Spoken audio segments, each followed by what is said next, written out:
What up, everybody? Welcome back to the CULTureLandPodcast. What's Right? good? Time travelers. We opened it up with some dope footage filmed by my boy here, Noah. Nice. Nice. I didn't know we opened it with some footage, but cool. Yeah. So, your last name's Schuler, right? Yeah, So, that's correct. So we got Noah Schuler here, and he is an amazing filmer. He comes from Texas, but he is currently residing here in Southern California, the skateboarding mecca, I guess you would say, right? Yep. And we're going to talk about some dope shit because he's seen some dope shit, he's filmed some dope shit, and he's a fucking cool, fun guy. So let's get into it, buddy. Thanks for having me, man. Yeah, no worries, dude. It's dope. I never thought I would like actually go through with like making a podcast or anything, but I don't know, man. Like we all know a bunch of cool people, and we've all seen some cool shit, and it's like I want to share it. You know what I mean? And I mean, just living in Oceanside, I'm sure, like, at that house, you saw all kinds of crazy shit, right? Oh, yeah, that was a fun house at Cyrus's. Yeah.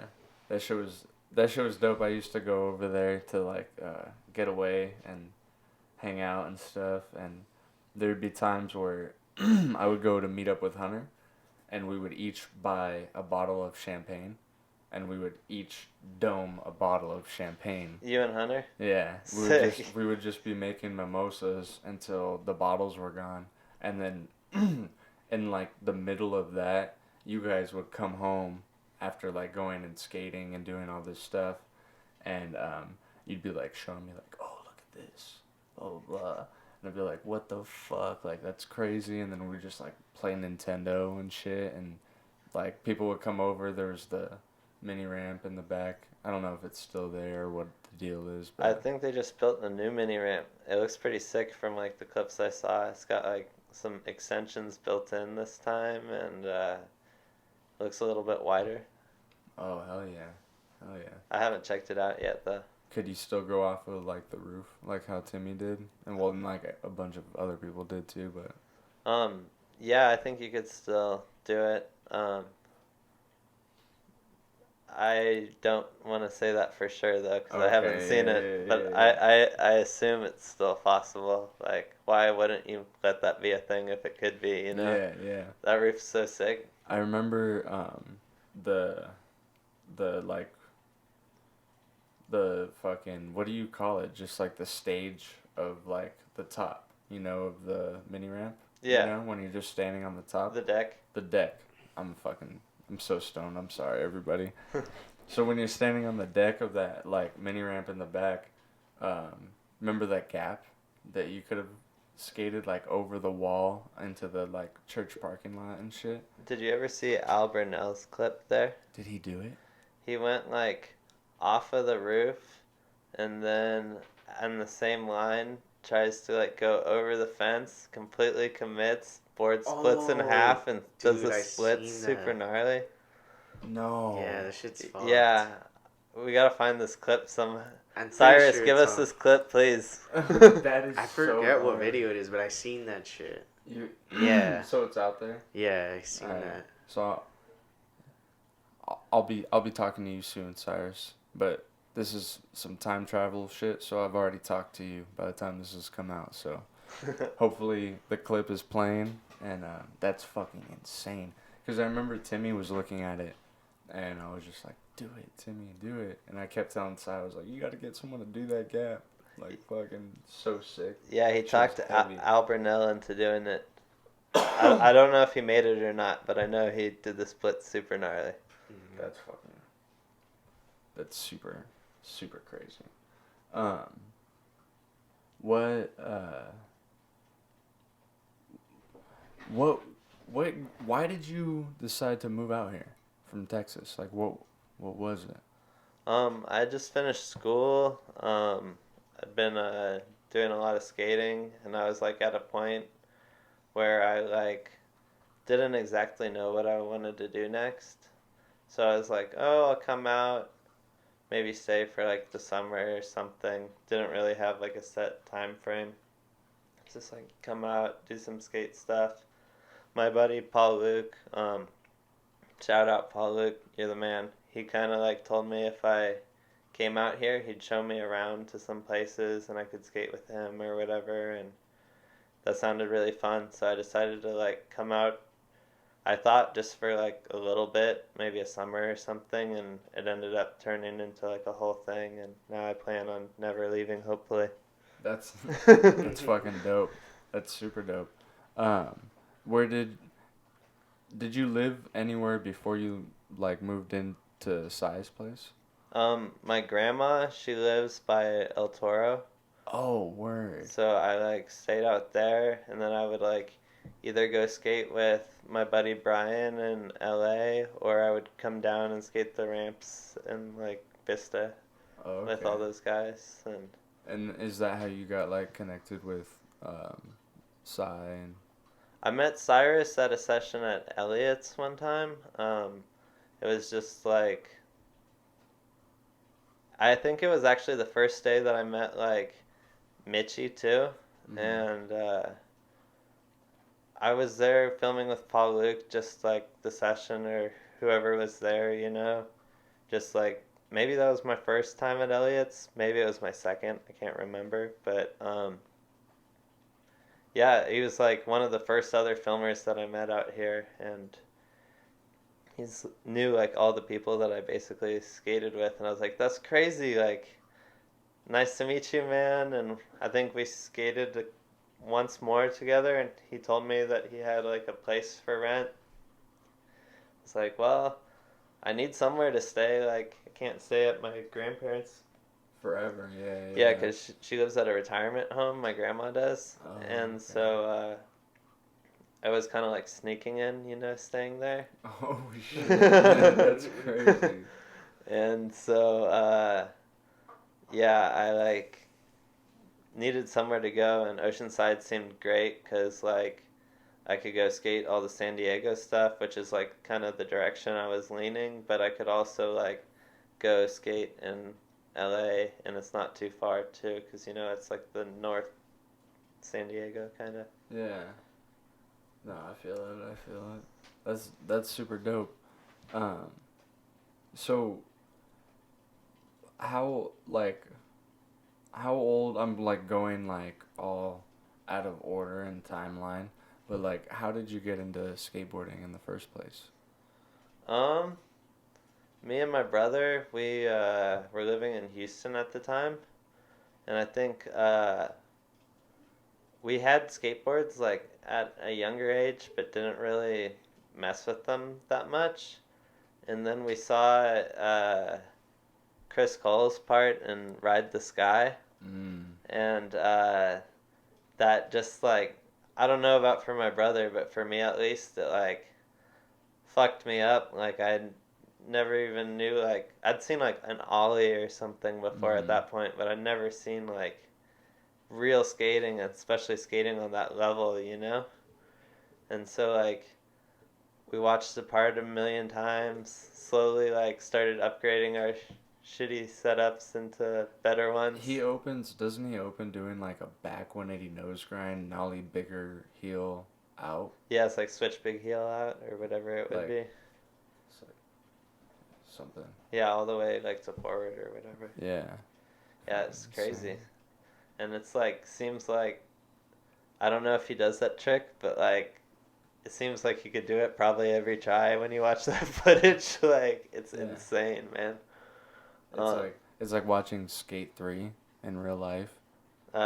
Totally. He's Chris Cole's next level. I believe he can do anything he wants to do. I've seen footage of him doing a varial heel fakie at Tony's before. Maybe it was DC ramp, but one of the Vert ramps, like just varial heel fakie on it. You're like, this dude could do anything, man. He can even BMX too. Yeah, that's insane. When I was a dumbass kid, and like in Menifee, there was very few skateboarders like growing up, and everybody was like BMX bro dudes, you know, and it was like this stupid animosity bullshit, you know, and I found out that like Chris Cole did BMX, and I was like, BMX is gay, and like I tweeted it at him, and he tweeted back to me, apparently you don't know shit, and I was like, damn, like I felt like so stupid. Roasted by Chris Cole. Yeah. I was like, I think I was like literally like 15, like 14 or 15 years old. You know what I mean? Just talking shit like on the internet like a dipshit. Yeah, that dude rips on BMX. Yeah. Rips. But my bad, Chris Cole, and my bad, everybody who does BMX, because that shit is fucking gnarly. Like, you know what I mean? Like, dude, BMX, FMX, that shit is fucking heavy shit. Did you guys ever watch, like, rollerblading, like back in the 2000s, where they, like, it was, like, a thing, where they had, like, the footage of them skating the crazy rails? I've seen some footage, but we had, like, a little rollerblade crew at my skate park growing up. What?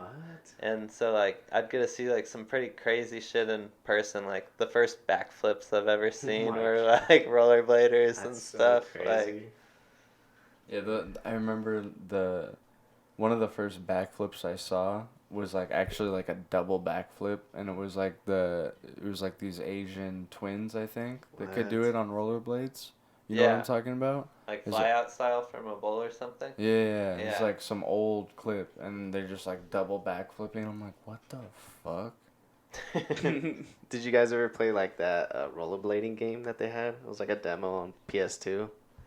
They had like because it was a big thing back then. They had like a roller. I did. Dude, yeah, that game I know was what sick. you're talking about. It was like the Tony Hawk of rollerblading. Yeah. Kind of. Get all crazy. I haven't played that one. It sounds fun though. Yeah, you can like do like Nana spins. Didn't they like cuss and like there was blood? And I think shit so. too? Yeah, it was kind of graphic for the time being, but I remember. I'm pretty sure it was like rated T or M or something. I think it was like T. Yeah. It was one of those games that I always wanted, but like my mom was like, "No, play Tony Hawk." They had the demo, I like, think. That's why. So that's how I got to play. Shout out my stepdad and my mom, Tony Hawk. I got Tony Hawk video games taken away from me at a certain point as a kid because you played them too much. Well, there's actually this. Have you ever played Underground 2? Yeah. You know that part when you go to Australia, and you have to like ollie over construction workers and spray paint their head like as you go over them. Well, they called it a beaver blast in the game. Oh yeah, you fart And or whatever. It was like the hardest challenge for me. Like I couldn't do it, so I remember Googling like how to beaver blast, and my mom saw that search and got like super upset, you know. but it was just like Tony Hawk, you know. Yeah, because you're basically farting over the people and it burns them to a crisp. Yeah. Oh yeah. You like spray paint and light a lighter or something. I don't remember exactly what it is. But the language wasn't too good for my mom, so Tony Hawk was taken away for a couple of years. Beaver blast. That's crazy.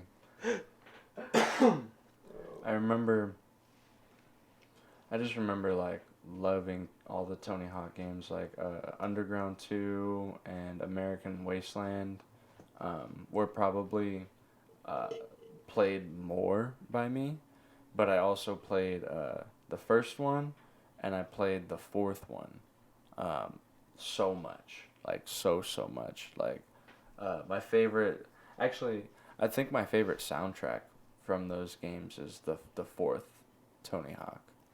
I can't remember the soundtrack on any of them, to be honest. It's so good. They had Mass Appeal by Gangstar. They had a bunch of songs. It's dope. But shout out Tony Hawk, because Fuck yeah, shout out Tony. He's the man. For real. I mean, and that fool's like old, still killing it. Like he's so good. Yeah, like, so good. fuck? Dude did a 900 at 49, right? I think. Or is he 50? Yeah. He did it again? I think he's over 50 now, but he's like still doing new tricks, like, constantly, like, always pushing skating. Like, he's a gnarly dude and a rad guy, too, you know? Have you met him? Yeah, a couple of times I've actually got to skate with him. It's always pretty cool, like, whenever that opportunity comes up, you know? That's fucking crazy. Have you ever filmed, like, clips of him? Yeah, I have a couple. I didn't bring them, but I'll send you a couple. Hell yeah. Fucking, so they're playing right here. There's this one clip from this contest I'll probably send you. It's pretty cool. He did like a nollie 360 shove it to 5-0 fakie on the ramp. It was pretty insane to see him do that, like, in a contest setting. Like, that was pretty cool.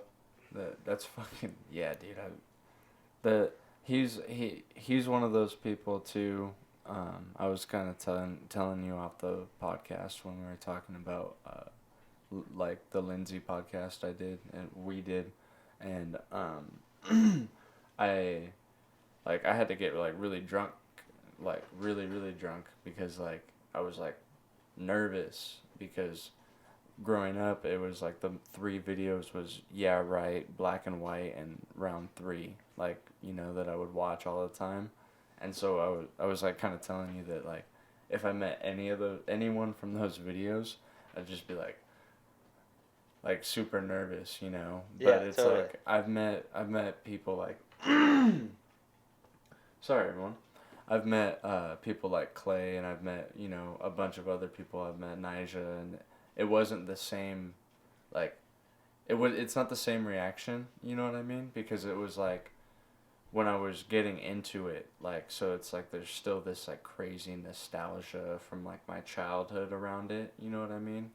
But Tony Hawk would probably be one of those people for me too. Just like if I like met him, I'd be like, "What's up?" Like, you know, like. I want to say I was probably like around him about like 4 to 6 times before I even like approached him to introduce myself. Like, I was so nervous, like, about, I don't know why I was nervous, because like talking to him one time, I'm like, oh, this guy's rad. Like, I shouldn't have been freaking out so much, but it was like this whole like, I don't know if I should, I don't know if I can do that. Like, got all anxious, so I just like would lurk in the corner or whatever, you know? Yeah. But yeah, totally.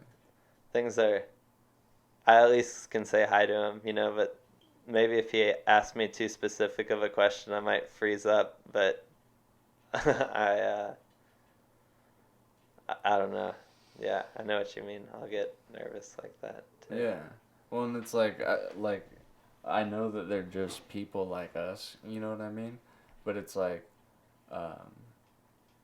it's crazy. There is this like meta thing when you see somebody, essentially 2-dimensionally through like a screen for years and years and years, and then you finally see them in person, and it's like they're this 3D human, and it's like they've done so much shit that it's like they've made an impact on your life that's so big, but you know that they've done that for like so many people that it's like you don't want to be that guy that's like, ooh, ooh, ooh. You know what I mean? Like I don't know, there's certain people that that's there, you know what I mean?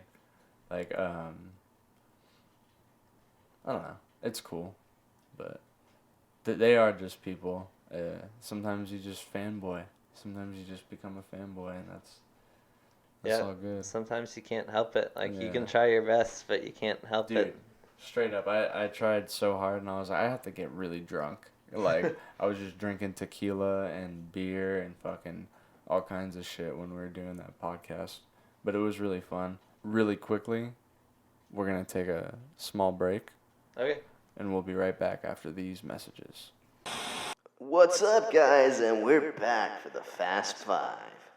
And today, it gives me a great pleasure to introduce not only one of the biggest influences in the net right now, Mr. Robinson Joseph.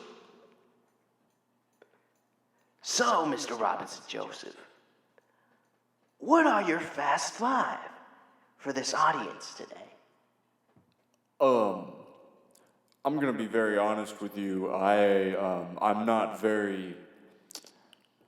Yeah, dude. I don't watch this show, so I don't know. It's okay, man. Like, I don't know what I'm doing. like just name your 5 top supplements that you like to use on the daily. Oh, It's the Fast 5. okay. So what I do is I grab about 10,000 milligrams of fish oil, and then I get about 4 teaspoons of creatine, right? Wow. And you mix them together. I crack open the fish oil, you mix it up in the creatine, Yeah. and then I fucking smoke that shit in a bong. And we'll be right back after these messages.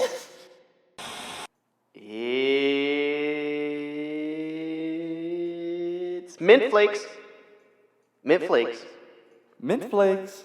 Mint Flakes. Mint Flakes? Mint flakes. Mint Flakes! Mint flakes. What are mint flakes? Well, it's simple. It's flakes that are made of mint. And you put them in your water. And that's it. Mint flakes. Mint Flakes. Consult your doctor before using Mint Flakes. Breaking news. At more at 11, a local kid, Timmy Tom Tom, age 12, has just burnt down his neighbor's house on the fact that he is looking for a golden retriever. No, he's looking for a Billy. Billy. I'm sorry about that. Sorry, audience. He's looking for a Billy. And there's no context to that at all, but he burned his neighbor's house. More at 12.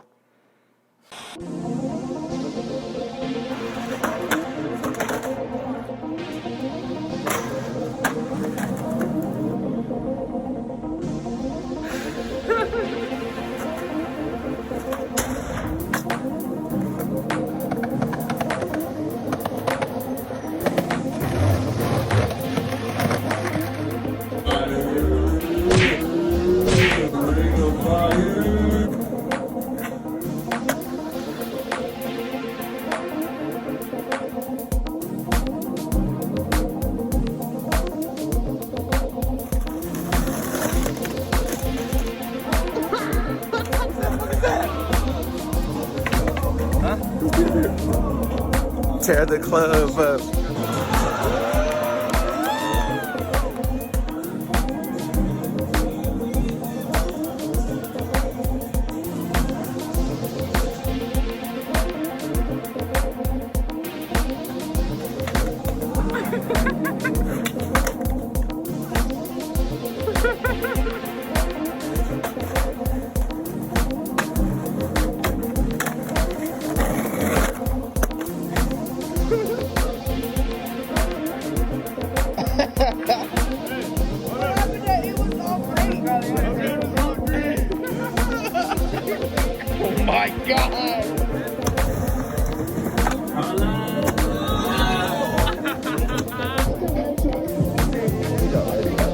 The shootout ledges and then the red rail.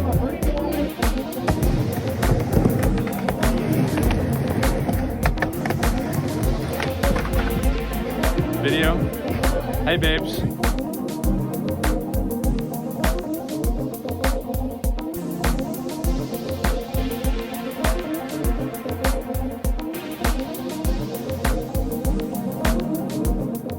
And we are back. Hope you enjoyed those crazy fake commercials me and Alexiz have cooked up for you. Don't forget to call the number here to donate money now. Do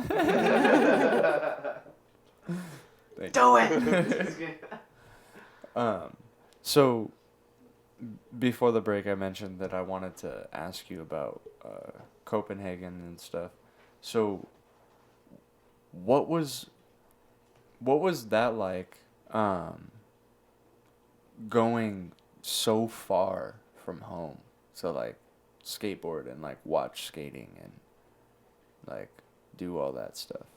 I mean, it's always fun to travel, you know? Yeah, yeah. It's, like, crazy to always go to, like, somewhere you've never been before, you know? And I don't know, skating's, like, the same everywhere. Like, you don't really need to talk to people once you start skating. Like, it does the talking for you, you know? Yeah. But, like, it's crazy to be in this place and, like, you don't know what's going on. You're just like, where am I? People are strange here, whatever you're thinking. You don't know the language, right? Yeah, you don't know, like, what people are saying, but then you, like, go skate, and then, like, you all of a sudden have, like, 10 local friends in that city because you guys just skated together or whatever. That's always pretty cool. Yeah. That's pretty dope. So what was the deal with that? Like, how did that, like, come up? Like, you're like, oh, I'm just gonna go. Like, were you invited? Like, was it, like, a planned thing? Like, how did that come up? So that was, like, this event, Vert Attack. It's a pretty big vert contest, I guess you'd call it. I guess it is for sure a contest, but it's like happens every year, or happened about every year. Not last year because of COVID, but I always wanted to go to that. I'd watch the videos, me and my brother would. And I was like, oh, that seems like such a cool place to go, and opportunity presented itself. I was working for ProTech at the time, and so, like, I got to go, we did this contest in Bordeaux in France before, and we, like, stayed a week with my friend Eddie. We got, like, this Airbnb. He lives in Bordeaux, and he, like, showed us local spots and skated his vert ramp, like the one he goes to there, did a contest, and then from there we took, like, a small Europlane or whatever, and then we took that one to Copenhagen airport, and then took the train to Sweden for the contest, and then did Vert Attack in Malmo for, I think it was like a week-long event. That was really cool. Like, so many people, like, maybe like 200 skaters, I want to say, like, all on one ramp for like a week, like, crazy sessions. And then when it was done, we spent a couple days in Copenhagen before we came back to the States, skated Fallen Darken Park, I think is what it's called. It's got a vert ramp and oververt. Sorry if I completely butchered that pronunciation. But that park's rad. Like, did you ever see Alex Perlson's snowblind part? No. He does this, like, kickflip back 5-0 on this oververt wall. It's really oververt, and, like, that's the park that it's at. And seeing that thing in person, you're like, there's no way he did that. But he did that. Yeah. He did that. Yeah. That's always insane. Have you ever well, I don't want to, like, steer too far off, but have you ever seen, like, the Davis Gap? Yeah, I know of that gap. Never seen it in person. Oh, okay, yeah. When I first went there, Chris Jocelyn hadn't, like, tray flipped it yet, you know, and it was like Ryan DeCenzo had done Switch 180, I think, and Andrew Reynolds had kick flipped it. Yeah. And that was, like, pretty much all that I had seen or known about, at least. Had Jaws done the kickflip melon yet? No. And this was like 2011 that I went out there. But when I saw that, I was, like, convinced. I kept telling them, I was like, no, there's a different one. Like, there has to be, like, one that's just, like, a little smaller. And the homie Jerome that was showing us was like, no, this is it. It was enormous, you know? That seems like one of, I don't know for sure, but it seems like one of the biggest gaps in skating that I've ever seen.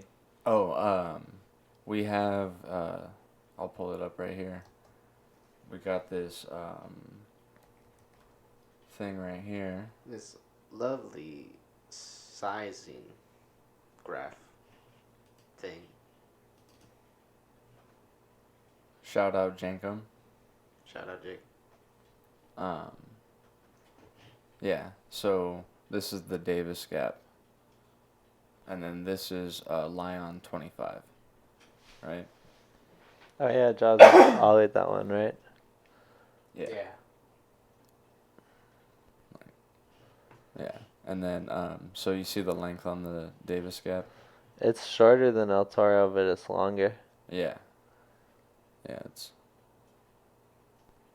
it's longer. It's big. It's really big. It looks big. El Toro's no joke, man. No. El Toro's no joke. I'm sure Lion 25 is no joke. I've never been. Oh, you know, look at that thing. Yeah. Dude, yeah. And you see the water towers too? Yeah, that's the Jeremy Ray, right? Yeah. Yeah, I love this graph. It's fucking amazing. So shout out to whoever made this. Pulled it from the internet, so. Yeah. But yeah, no. So that Vert shit it's like that kind of feeling like there's no way like this is that thing, but it is that thing. Is that the same oververt that they had that? I think it was like a contest on, right? Like that's where they had the best trick, right? Where the guy did the kickflip back 5-0 or whatever. Probably, but I'm not positive about. I think like Raven, Tershi skated it, and like. Yeah, he like rolls into it on one of those polarizer boards. Yeah. Yeah. Oh shit! Yeah, that shit's fucked. Wow, that's heavy. I've never seen Raven skate in person, but big fan. Hell yeah. Yeah. Me Dude's neither. a legend. Never seen him. That full Trunk Boys. What was Trunk Boys? It was like a curl tap thing? Yeah, I guess it was like in the Pretty Sweet, so it was like all those dudes were like Trunk Boys. Yeah, pretty much the people that skate transition. So, Raven, I think, Corey, and then Elijah, right? Oh yeah. Sick. Yeah, those guys rip. Yeah, I think I could be mistaken. I'm making an assumption here, but I think it has something to do with maybe like tailgating. You know what I mean? Like, cause there's a clip of Raven and he's wearing like a football jersey. Or maybe it's like and Pretty Sweet. back row of the van.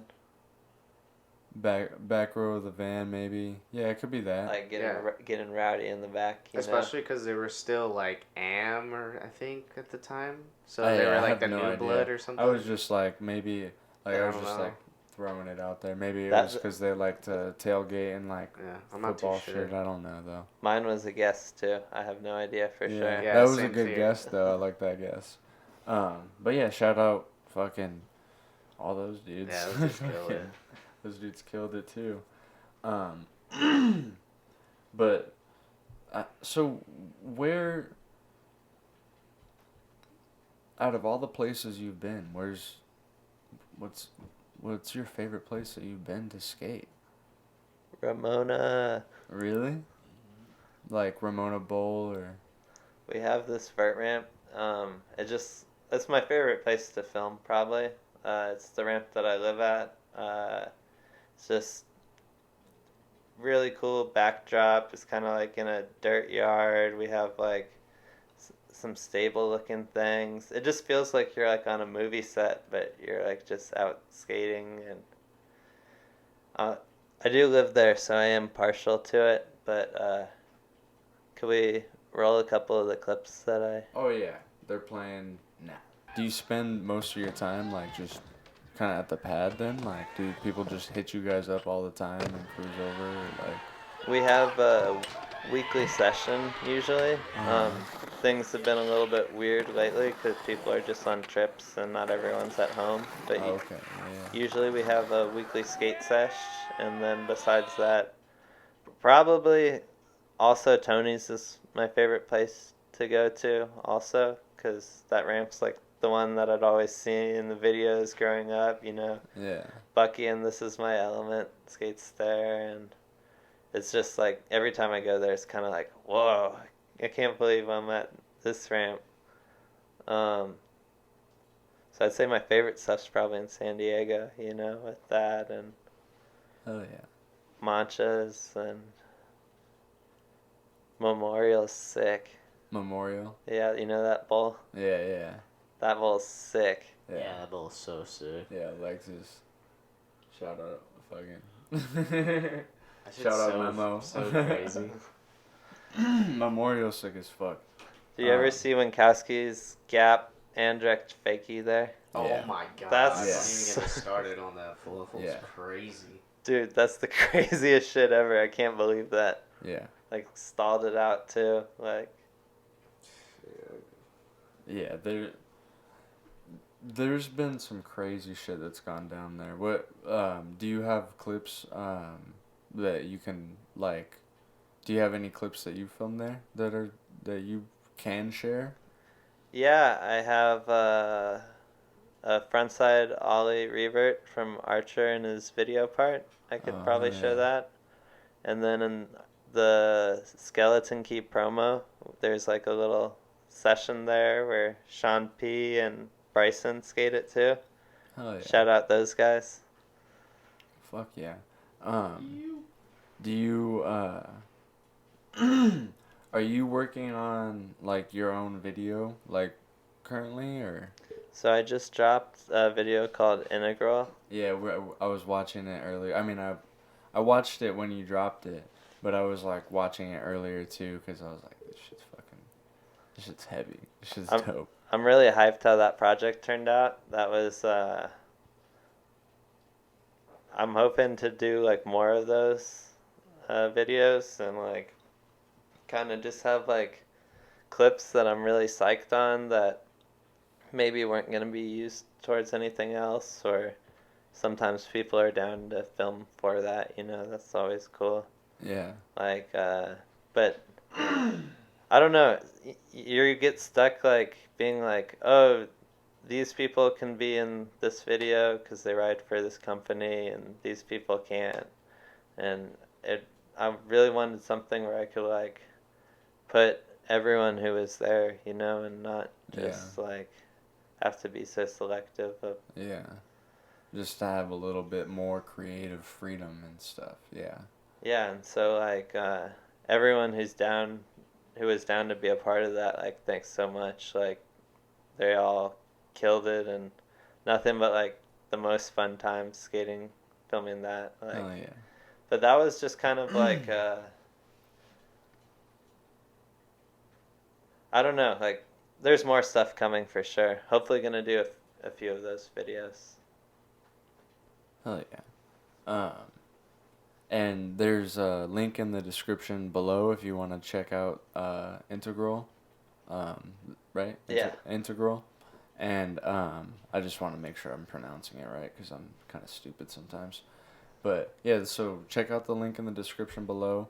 It's about like a 5.5 minute video, right? Yeah, I think it's about 5:40 something. Yeah, like that. like so it's like almost 6 minutes. It's fucking heavy. Like it's 6 minutes of like hammers. Dude, I'm so hyped how it turned out. Like, everyone who's in it really threw down. Like, Dude, it's 6 minutes. It's 6 minutes of hammers. You want to see 6 minutes of hammers? Link in the description. Boom, boom. yeah, like, I think there's 11 dudes in the video, and, like, everyone went crazy. Like, it was so fun to...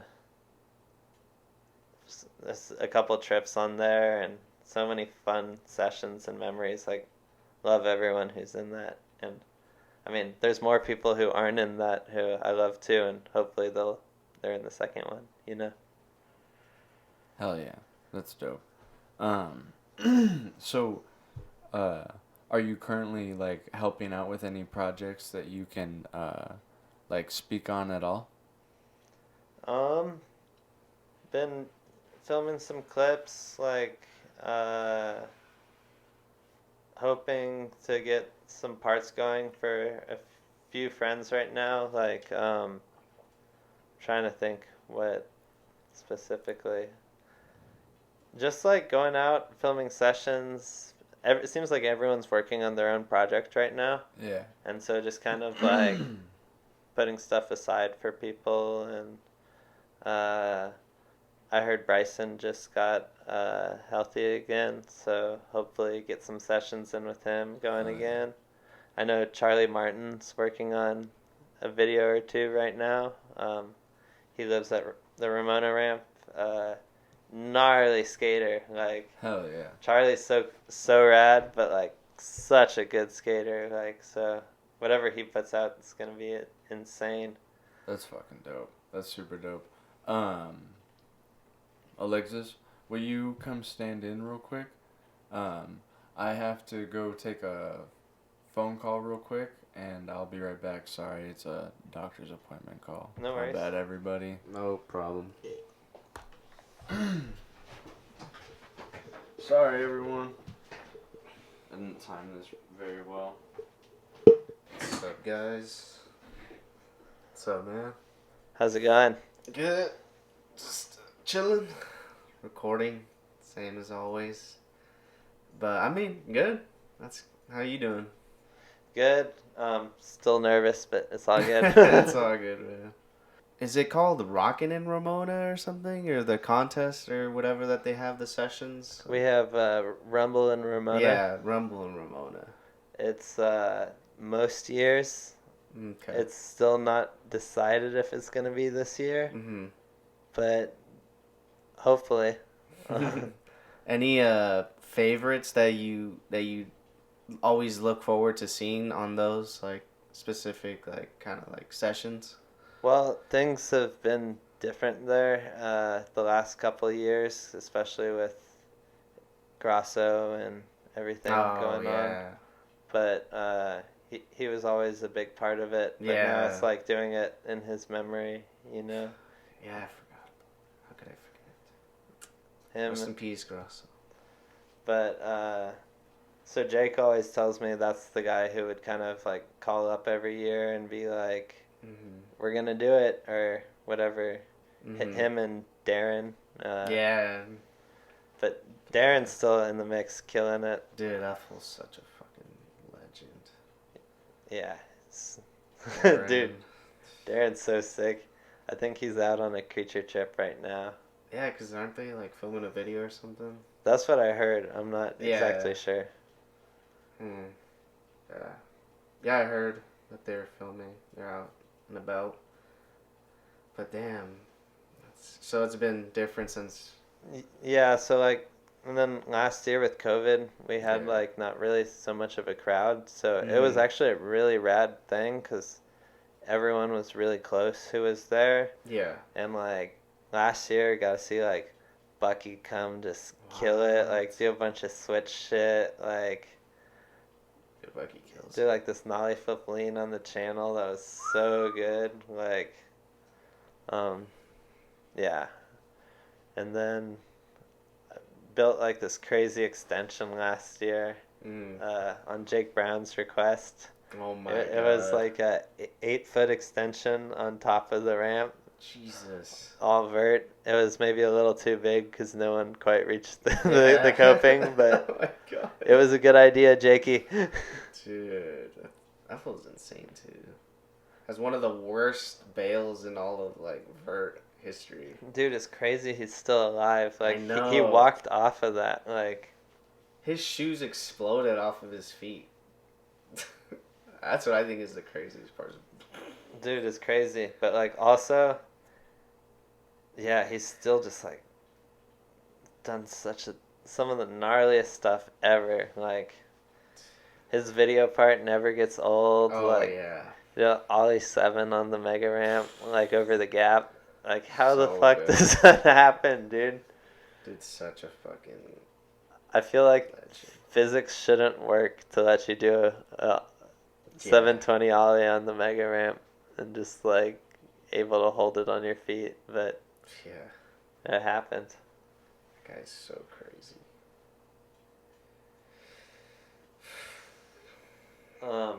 But Rumbles are always really fun. Everyone at Ramona is kind of like a big family, and so it's always cool like to get everyone together, and we all like kind of help out, do this event, and it's really rad to be a part of it.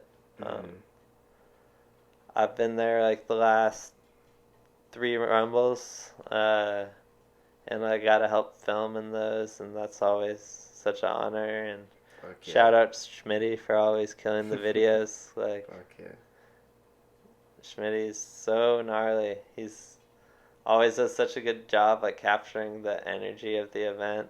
Yeah, dude, because whenever I watch it, I'm like, oh, there's going to be live bands, there's going to be, like, people moshing all crazy, people just drinking, and then people just doing some gnarly-ass shit on the transition. Or there's always that one guy that just does the craziest trick to end the video, and it's just like, oh. Dude, it's always insane. I think there's, I don't remember what year, but I saw some footage of one of them where it's like kind of seemed like a homie session where it's like everyone's ripping, but it's a little more mellow maybe. Yeah. And then like in the end of the video, it's just like the gnarliest Pedro Barros footage ever. You're just like blasting so big, like like 10 feet above the fucking. I hope he skates there again because I'd love to see him skate there in person. Like that looked insane. I just remember watching like his footage of him in Brazil, and he's just like skating. I'm not sure if like it's like a deep ass bowl, and he's just like airing out all crazy. Dude, he's next level. Dude, that full transition game is insane. I've seen him skate once in person, but that's it. But I've known who he is for years, you know. I think he's like my age. He's like 25. Really? I always figured he had to be like 30 or something. He just looks old, I think. Gotcha. Yeah. But I don't know. I may be wrong on that. I may have it switched to someone else. But it could be. I don't know anything about the dude. Yeah. I just know that he fucking skates crazy-ass transition and just always kills it. I remember the first year that I went to Rumble, both Jimmy and Moto skated during that, and that was like those are like 2 of the sickest dudes to see skate in person. And like Jimmy, I don't think I've even seen him skate the ramp since, and he lives in San Diego. Jimmy who? Wilkins. Oh, Jimmy Wilkins, yeah. Best of the best, dude. So good. Yeah. And like him and Moto were there one year. Or I'm almost positive they were there at the same time. But I've seen both of those guys skate that ramp, and that was really cool. I'd still love to see like Paul Luke and Alex skate there. Oh yeah. I'm sure that. Oh, I think I did see Alex skate at Rumble 2019. Is that 2 years ago? Yeah, that's 2 years now. I think he did some tricks on Avi Taylor's skateboard. Oh my god, Avi. That dude kills it too. Avi used to live in Ramona. Really? Yeah, he lived under the ramp, kind of exactly where I live now, but oh I like fixed it up to be able to live there. Avi's gnarly for living in there the way that it was. Jesus. But dude kills it. Avi's amazing. I haven't heard from him in a while, but I'm sure he's still just ripping it up. Did you ever get to skate the pool that used to be right here? No, I didn't. The Clinton Keith one? Is it gone? Yeah, it's gone. They used to have a bowl right here, and a lot of pros skated it. I think some of the Creature dudes skated. It was like, I think it was like maybe an 8 or 9 foot bowl, but it was like, you know, obviously like oververt towards the top because it was like one of those old school ones. So like backyard pool or like made to skate? Yeah, it was like a backyard pool. I think there used to be a house there. Gotcha. But they tore down the house, and then there was a bowl, and then years later they filled it up with dirt because they didn't want people skating it. And they dug it out. And then they dug it out a couple years later, and then they were skating it again, and then they started building again on top of it. And then I guess the city found out that people were skating it again, tagging it up, and they like bulldozed it down completely. Damn, that sucks. There's this one pool in Norco. It was like one of my favorite pools to go to. It was like a square one with the offset tiles. It was such a weird thing. There was like a rain gutter. But we went back maybe like 6 months ago, I want to say. And like as we got back, the city was there just bulldozing the pool out. So it's like from Ramona, it's almost like a 2-hour mission out there. And then you like make it out there and you're like, well, they're ripping it out. At least like I know for sure it's gone. Like, but have you seen that one that people skate in the desert? I forgot what it's. Desert Skate Ranch. It's got like the whole skate park. But I think so, or I think it's just one bowl, like one like kind of like old school bowl that's tagged up, maybe. Oh, maybe you're talking about that pink motel one. No.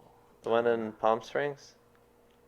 Is it in Palm Springs? I don't know. There's a few out in the desert. It's hard to know exactly. Yeah, there's fuck. Sorry if I'm not narrowing it down. It's just I think they had a part on Thrasher where it's just like that bowl. It's like kind of looks like it's like near a mountain kind of deal. It's by itself. Shit. It's like tagged up gray. I think there's a.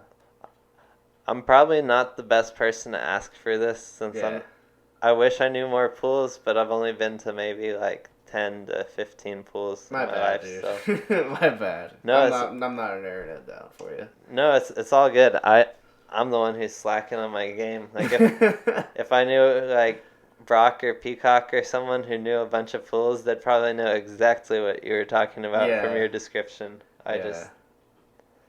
Any other big ramps that you like around here or San Diego County that like besides the ones that you've been to? Because I mean, you said you went to the Winter Vista, right? I like Tony's and Mancha's and Elliott's. Those are all in Vista. Oh, okay. And then I really like the Ramona ramp. My friend Jeremy and Carly, they have a backyard vert ramp. It's like a mini vert. That's in Hamul. That one's pretty sick. Wow. There's Claremont Ramp. I don't go there that much, but that one's sweet. I think it's the old X Games ramp. Yeah, my buddy used to live by there, and like I'd always see like from the outside because I didn't really skate vert like that, but I'd watch people just going up and down. It was like, dude, that one looks crazy. Yeah, I think that one's an old X Games ramp. Yeah. And then there's what's the one in Oceanside? Chris Borst has a ramp in Oceanside. And Bryce Wetstein has a mini vert too, but I haven't been to that one yet. I think that's Encinitas. But I'd like to go there. That's. I think those are all the ramps that I can think of. And probably like the most. We used to have DC ramp.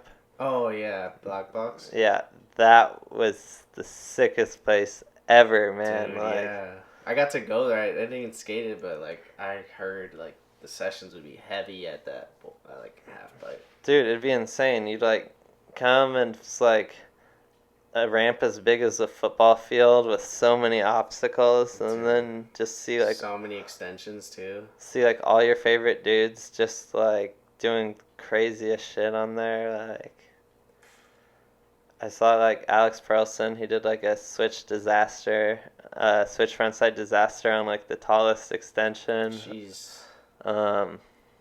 Like closest to like when you walk in. That was pretty insane to see. I saw so much shit there that like went down. Mitchie did some insane stuff. Like I'm still waiting for that Mitchie part, man. That's gonna be next level. That feels so good. Dude, it's crazy. Like he can just like think of something and then do it. Like or like be trying something and something else is kind of working, and then like switch it up and just be like, fuck it, I'm just gonna do that, and then I'm gonna also do what I was planning on doing. And so crazy. he's really next level. Like, the stuff he can just do, like, in sessions, like, switch 540s and kickflip 5s, and, like, they're like, not big deals to him, and, like, I feel like, I mean, I can't even comprehend trying any of that, let alone, like... Especially the amount of air that they get from the tricks. Dude, yeah. Mitchie goes big, too, for sure. I always trip my mind how, like, obviously there's, like, different types of skating, but that kind of skating was, like, whoa. Like, that's a whole... It's like... If I could relate it to anything, to be, like, kind of like snowboarding, because you know how they get huge air? Yeah. Like that, but with wheels and shit. And it's just like, whoa, like... How do you, like, get the timing down? Like, I understand that they put in so much time and effort into doing that, and it's just, like... But when you get to see it in person, it's like a whole different feel, because you're just like in your face, like doing crazy ass airs or whatever, or doing like the technical flip grabs or whatever. Yeah. And it just like blows your mind, and you're just like, what the fuck? How does... Dude, I saw Alex do this frontside air the other day that, like, maybe it was like as tall as the ramp, like over the coping. Like, it was insane. He just, like, went from the roller straight into, like, pumped the roll in as fast as he could to, like, frontside air, just, like, straight up and down, you know, just, like, I've never seen anyone go that high in my life. Like, it was pretty insane to see.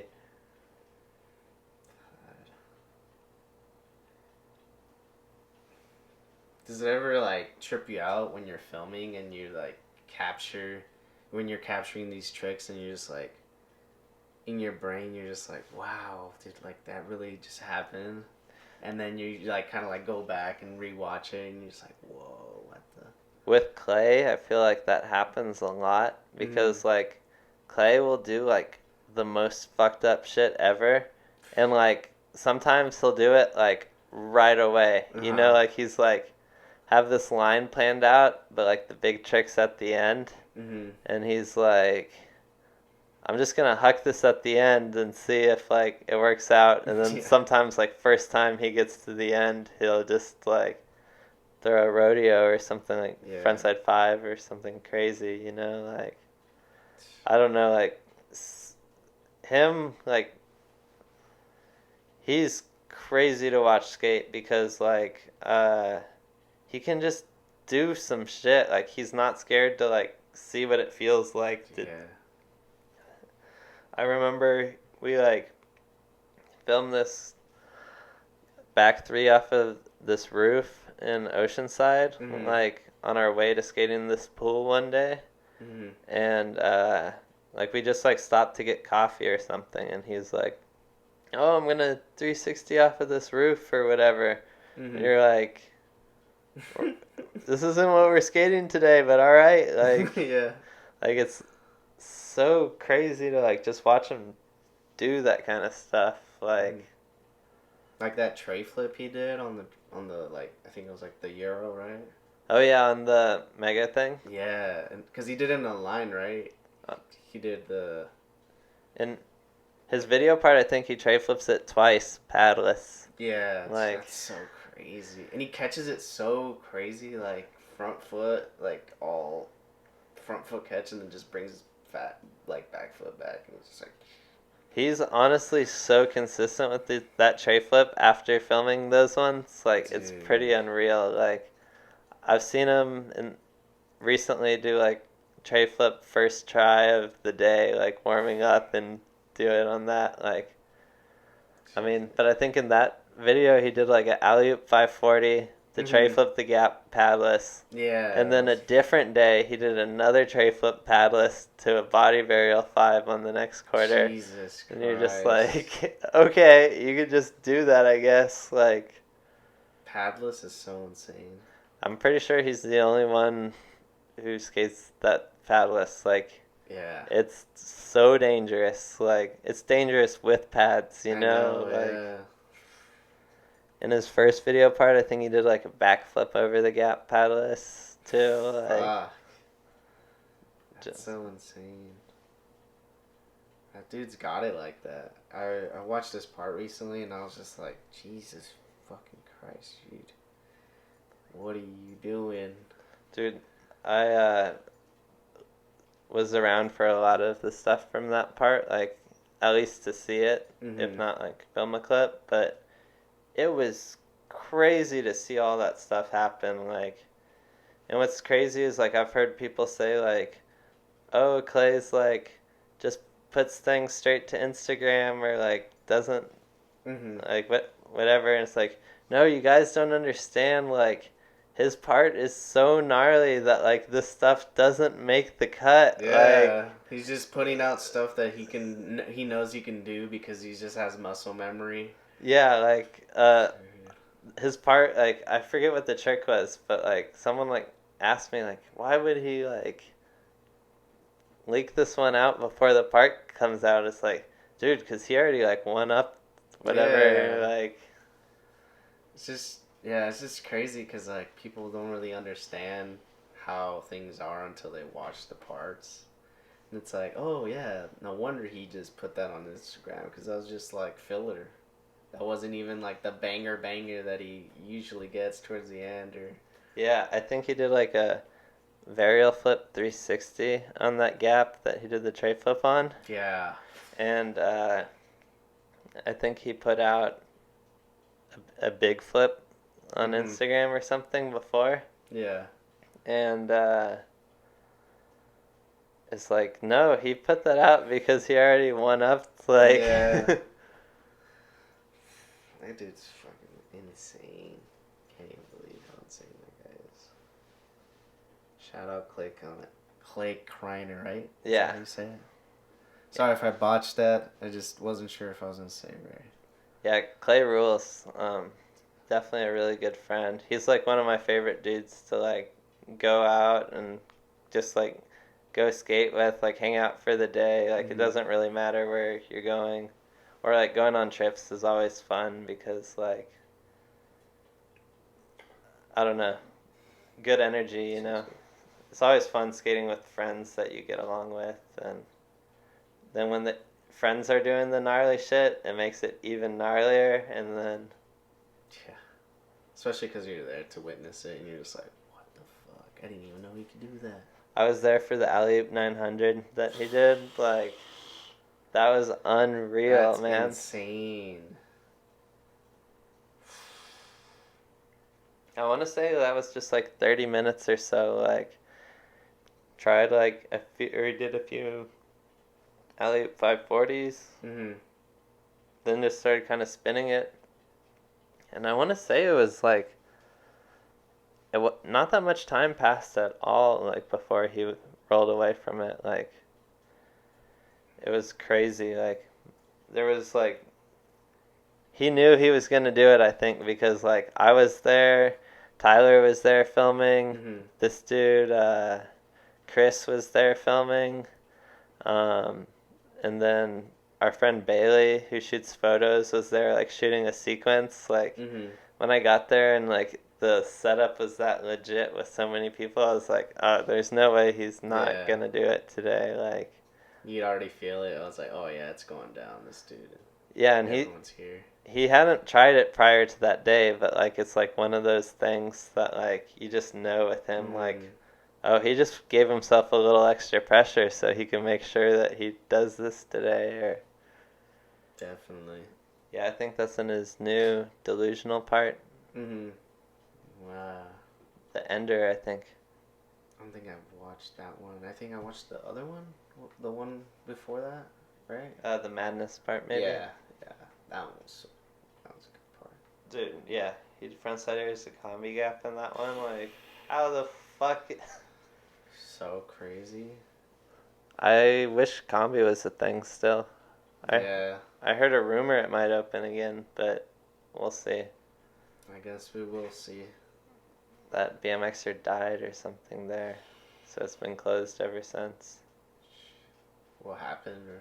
I think he was skating the street course, and like, I don't exactly know how it's set up, but he crashed into a light, and it kind of like stabbed him or electrocuted him or something, and then he Oh, fell shit. all the way to the ground after like crashing into the light. What the fuck? In the street section? Yeah, I believe so. What the fuck? That's weird. And that was recently, like 2 years ago or a year ago? I'd say like maybe a year before COVID or 6 months before COVID. Okay, so like 2019. Yes. I've lost track of time these days. Yeah, no, everyone has. That whole 2020 was a blur for everyone. People like try to like, I guess it's like a thing where it's like people forget that was a year now. Like it's like cognition. Like you keep thinking that 2019 was last year, but it's not. Yeah. Last year was 2020. But because you're trying to block it out because of COVID or whatever, it's like you think it's 2019. I will say COVID ruled for skating schools. Oh yeah, Like, definitely. You never paid attention to what day of the week or what time it was. You just And like even pull then up you- to a school. And even then, you wouldn't get kicked out because it's like no one's gonna come to a school right now to fucking kick you out. Yeah, for sure. There's like this one spot we were skating in the school in, I want to say like Laguna or something. And it was like in the back corner of the school. And so like we could go like every day and no one would ever notice because we're just like tucked away in the corner there. Mhm. I remember people, because I was living in Vegas at the time, they would go to like the strip and skate the strip spots. But normally the strip spots are a bust because there's always security and shit. Yeah. But because everything was officially locked down for a month there, it was like just people just skating all these spots that would normally be like a bus. How crazy is it that Vegas was only closed for a month?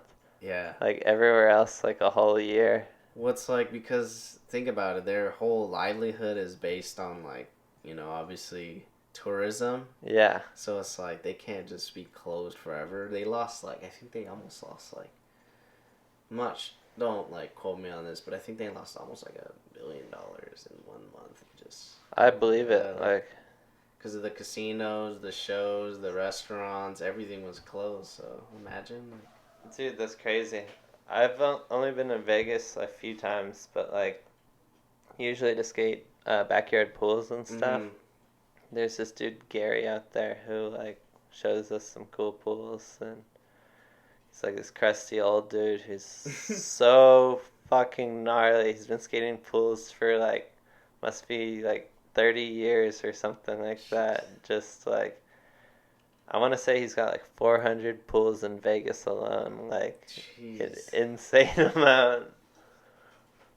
400 pools. Something like that. He's got like a book of pools. I don't know exactly how many, but Every time they make a new one, he just like jots it down. He's like, oh yeah, so this one's right here. yeah. And then like when pools get ripped down, he's got note He's like- note of it, and he's He's like, just what, like, what takes exactly it down. happened? Like potentially available in the future. I Yeah. don't know. That's so funny. But that dude Gary's sick. He's like a taxi driver for the strip, and then he just What? skates pools. Like, That's so funny. So random. Yeah, I've been when I was living out there. They had there's a skate park called Craig Ranch Skate Park. yeah, I know that one. Dude, that bowl section, they have like different size bowls. Yeah, there's It's like so sick. 6 bowls there, or something like that. Yeah, it's so fun. Like, dude, the transitions like on that park is so nice and so prime. And what's crazy is like the only time I would ever see like gnarly skaters that would skate the bowls would be on the weekends, and it's usually like an old head with helmet and like knee Yeah. pads and shit. And then sometimes there'd be kids like new up and coming kids like trying to like do it or whatever, and then I'd see like a little kid like actually ripping, and I'm just like, whoa, what the fuck? And I'd be skating it with him, but I'd be doing just like grinds or frontside airs or something, and like he was just doing like, I think he was doing like 540 airs and like, Insane. just, like, yeah, just like kickflip melon, just a fakie and shit. I'm just like, what the fuck? That takes me back to this Ramona story before we have there was a Skeleton Key video premiere at the first Rumble that I ever went to. And Darren gave this speech like right before the video started. And he's like, if you guys just got here and did not see Shay Donovan do a kickflip melon fakie today, don't worry, because Shay Donovan did not do a kickflip melon fakie today. That's so funny. And I just always thought that was like the funniest thing, just like unnecessarily put Shay on blast for that. There's no kickflip melon fakies in this video. So don't push your luck. It ended up having like a thunderstorm during that premiere, and like Darren was just like standing out in the rain like with the projector, and he's like, let it play. The ramp's just like 12-foot metal ramp, like everyone's trying to get as far away from it as possible. It's like, it's all my fault. I shouldn't have called him out. That's so funny. Goddamn. Man, great times. Yeah. Ramona's fucking rad. I've never been. I've always wanted to go. It looks so sick. Yeah, you gotta come out sometime. Come to a session. We have them like mostly every week.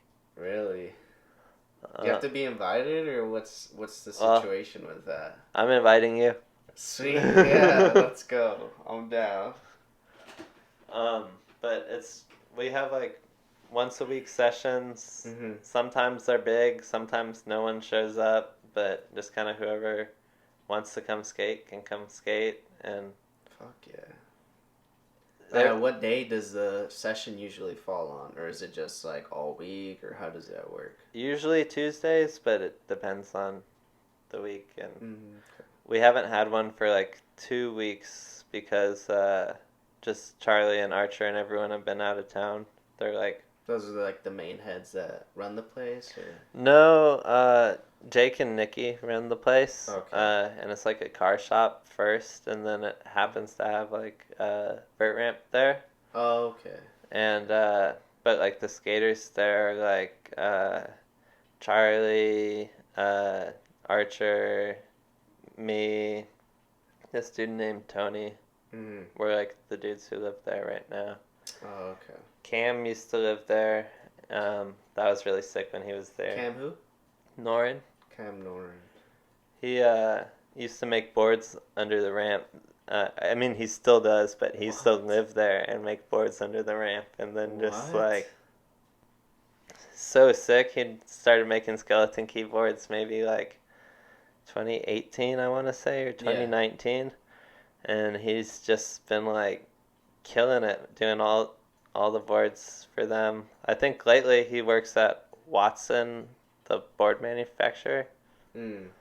And so I don't know how many skeleton keyboards he's making, but I know he makes now like hundreds and hundreds of boards every week, like in this factory. And then outside of that, he still like has his own press that he does like skeleton like keyboards. Yeah. That's so crazy.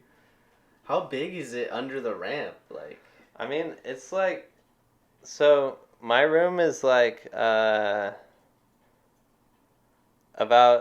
a little less than a third of the ramp, I would say. Maybe about a third of the ramp long, but the ceilings are like 12 feet high, 12 and a half feet high ceilings. And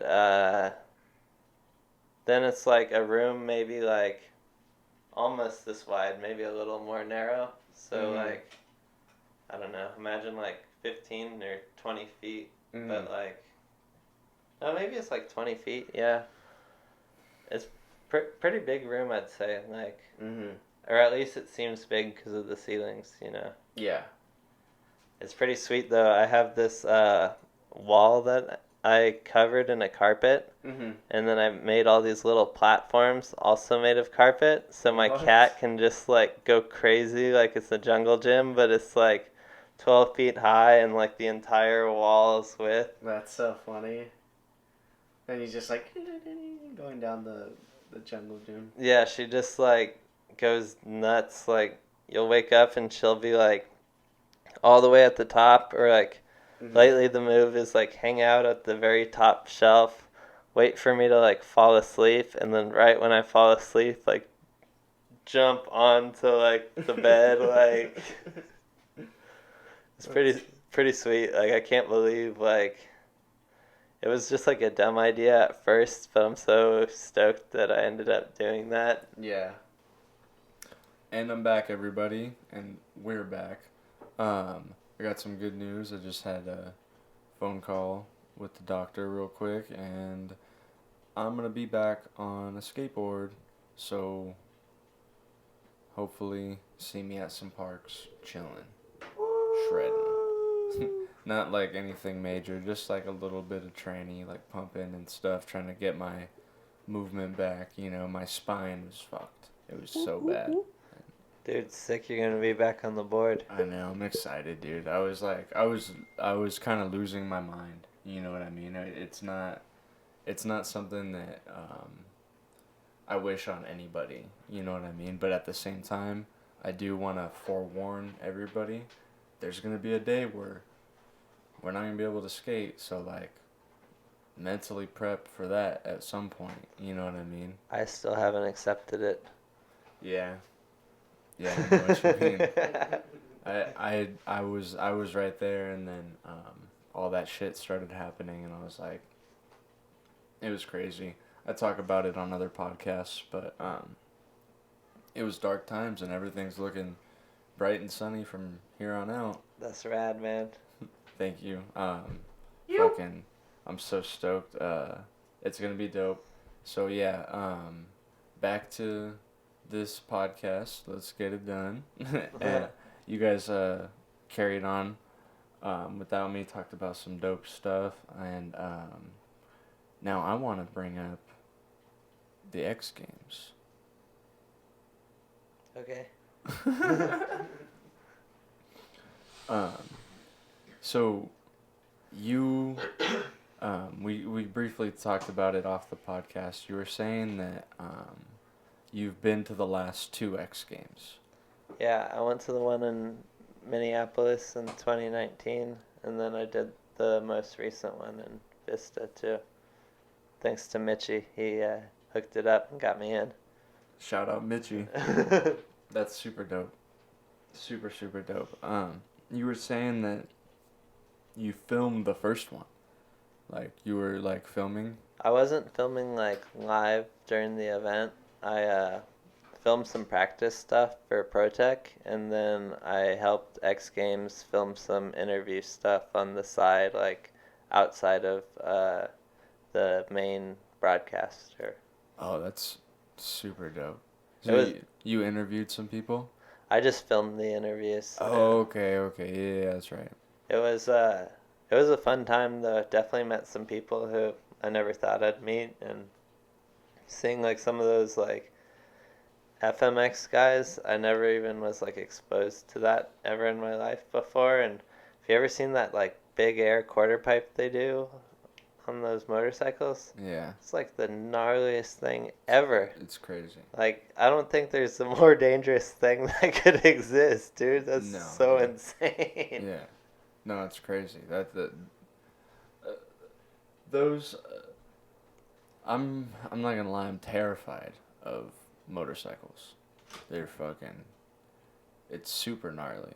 You know what I mean? Yeah. Like, they are super heavy. 1 second. Do you need the card? Yeah.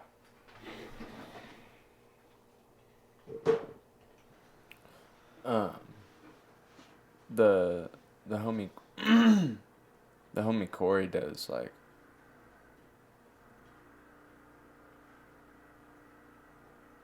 is that a lawnmower? Nah, dude, I think that's my car.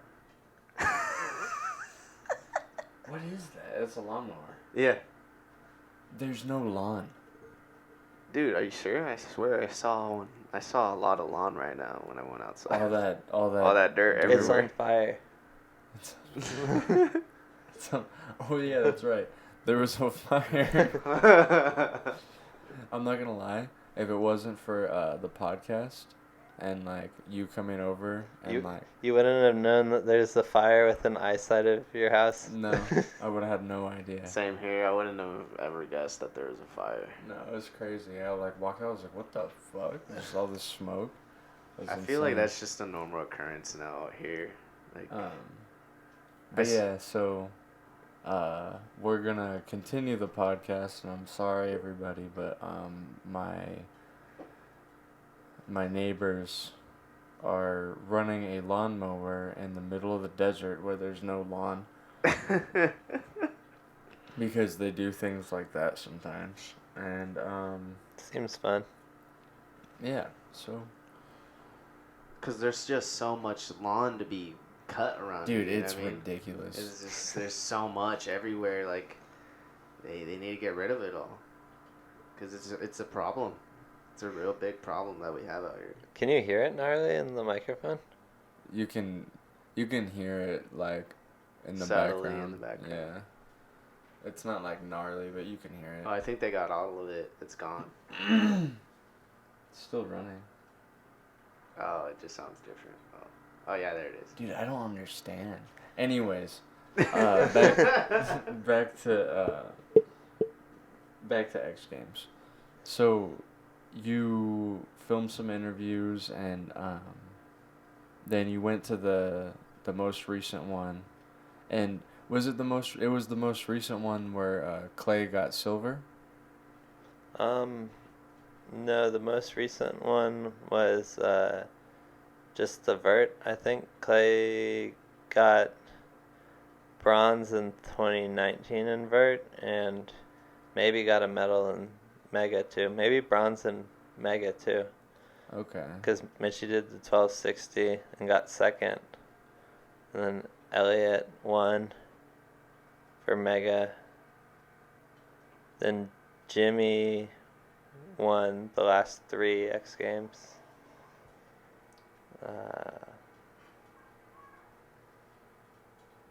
I don't exactly know. No worries, no worries. But what was that experience like? Like, was it like surreal being there? Like, was that those were your first X Games, right? Yeah, it was. Well, I went to one in Austin when I was living in Texas still. Oh, okay. But it just like as a viewer, you know. But it rained out, so I didn't actually get to see very much of that. Oh, okay. So the one in Minnesota was really cool, because just like it was at their football stadium, and seeing that mega ramp in person is so gnarly. Like, Yeah. it is. You think it's big, like you know it's gonna be big going up to it, but actually seeing it in person is like huge. You know, the quarter's 30 feet, the gap's like 70 feet. Like, the thing's like taller than the highest point you can sit in the stadium to drop in, and it's like pretty insane to see like something on that scale, you know. Yeah. And then like the vert ramp was pretty sick in Minnesota too. They had like its own they use the same ramp every time, but it was like in this like bar, so it was indoors. There was like a live music going on during the contest. That was pretty cool. That's sick. That's super dope. Have you, by any chance, have you ever gone to Skateopia? I haven't, but I've heard stories about how gnarly that place is. Yeah. Would you go? I'd like to go, but maybe not with all my camera stuff. Maybe with like some of the shittier camera stuff, just in case. Just in case? You heard some like stories like that? I think it just can get crazy. It depends how long you're going to be there too. Yeah. But it's kind of like, from my understanding, a place of no rules. Yeah, and it's like an anarchist's paradise, I guess, right? Yeah. I might like to go for like an afternoon. Maybe not like for a few days though. Yeah. I definitely want to check it out one day. It's in Ohio, right? I believe so, yeah. It'd be kind of cool to do like a weekend trip, right, Alexiz? Like, you do like a weekend trip, right? Yeah, definitely. Go to Ohio, go to like the DC Plaza, the Rob Dyrdek one. Is that in Ohio? Yeah. The one that he built. Street Dreams. Yeah. And then just like go check out Skateopia. You know what I mean? That'd be a cool like weekend trip. Mm-hmm. That should be crazy. I want to go to that lazy river they have. I think it's Columbus. It's Okay. like the deep end's like 18 or 20 feet, like in this pool. Like it's like the biggest thing ever. Like Really? yeah, I guess they made it for some Prada commercial shoot, but they made like this whole super deep pool. I assume maybe for dives or something. I don't really know why it's that deep, but it's totally a skate thing now. Alexiz and I might become traveling podcasters. It might have to happen, so. Fucking, New podcasts at a different location every week. like, not necessarily every week, but yeah, that'd be super dope, you know? Because we do enjoy taking it outside of this little space because it is so small, you know? And there's no lawnmowers at the other guest house. Yeah, there's only cars on fire at Skateopia. True. At least in the footage, that's what I can assess. Yeah. Dude, Skateopia looks gnarly. Like, Just the fact that there's so much history behind that place, it's like what pretty much is like very interesting to me. Because I mean, imagine like growing up and you're playing Tony Hawk Pro Skater and they talk about it and you think it's like, oh no, it's just like a place like there's no way that's real, and then you watch videos of actual like footage from there. dude, yeah, and it's like It's just gnarlier like, in footage whoa. than it is in the video game somehow, and you're just like, Yeah. fuck. It's insane, dude. And especially because it's been there since I think like the late 80s, right? Or early 90s? Not sure. I don't know actually about Dude, that. it's been there for so long. Yeah, it's been there for a long time. He has a skateboarding like museum. Yeah, Bruce is his name, right? Yeah. He he was working on like an SUV or a truck or something, and like the tire exploded. Did you hear about this? Kind of, and he's like got a dented skull or like chipped his skull or something, right? Smashed in his skull, and then now he has like a metal plate and shit. Super gnarly. He still shreds too. He's fucking crazy. I bet That he's dude's a crazy. fucking legend. Yeah, legend. Shout out Bruce. Yo. And then his son shreds too. Really? Yeah, his son shreds too. It's pretty cool. Yeah, I gotta go out there sometime, man. I haven't, but I'd like to. Yeah, I have never been, but I watch a bunch of shit. I'm just a nerd, you know. And they got that whole concrete section too. You know what I mean? It looks cool. It looks like really dope.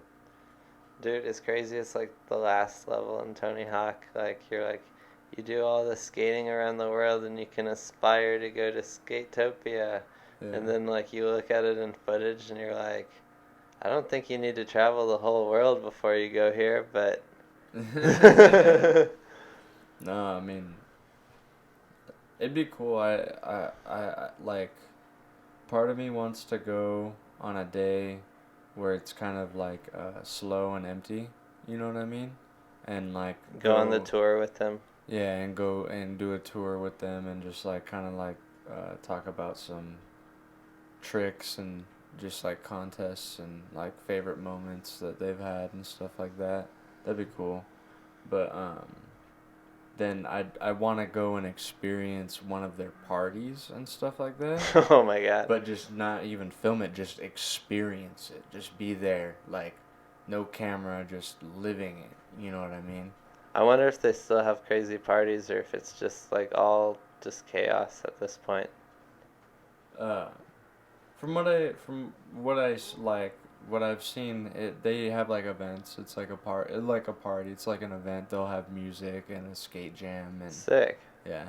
And then the son, I forget his name. I'm sorry. Like no disrespect. You know, I'm dumb and faded, but he was super cool and he's like he does like merch and he's like running the site and Sick. stuff like that. So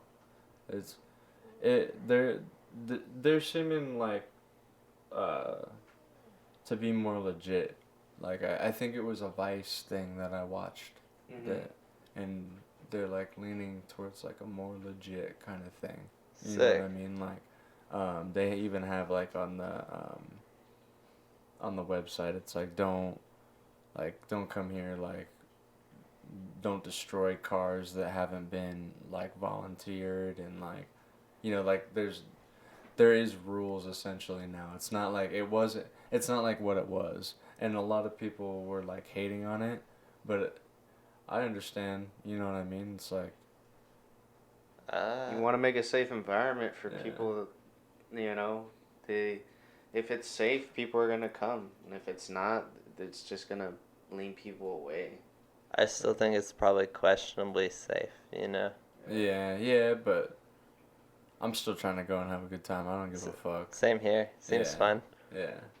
And that's the thing too is it would be cool to do the thing, like check out the museum and just experience that, and then I really want to, like next time, not next time, but like when they do have an event that I can go to, I want to just go and just experience it. Like I said, no camera, like that, nothing, just me and Alexiz and some homies maybe, and just some fucking You just need beer. one of those cameras that's like in the pen that you could put in your pocket, you know? Like a spy. Yeah, spy cam style. So much that you even forget you're filming, you know? I'll bring you and you can do that. Just have a spy cam. But or bring one of those bags with the camera on the side of the bag, like how they do the. Oh yeah.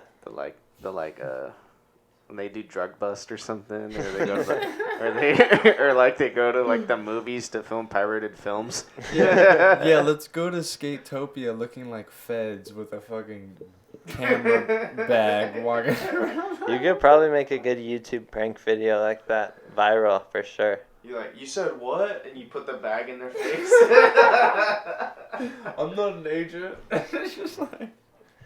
What do you mean I'm 5'0"? Have like a gnarly flashlight with you, just like shining it everywhere. Nice fire, huh? It looks pretty nice, huh? Is that weed? Can I hit it? Yeah, I would like to partake in your ganja. Well,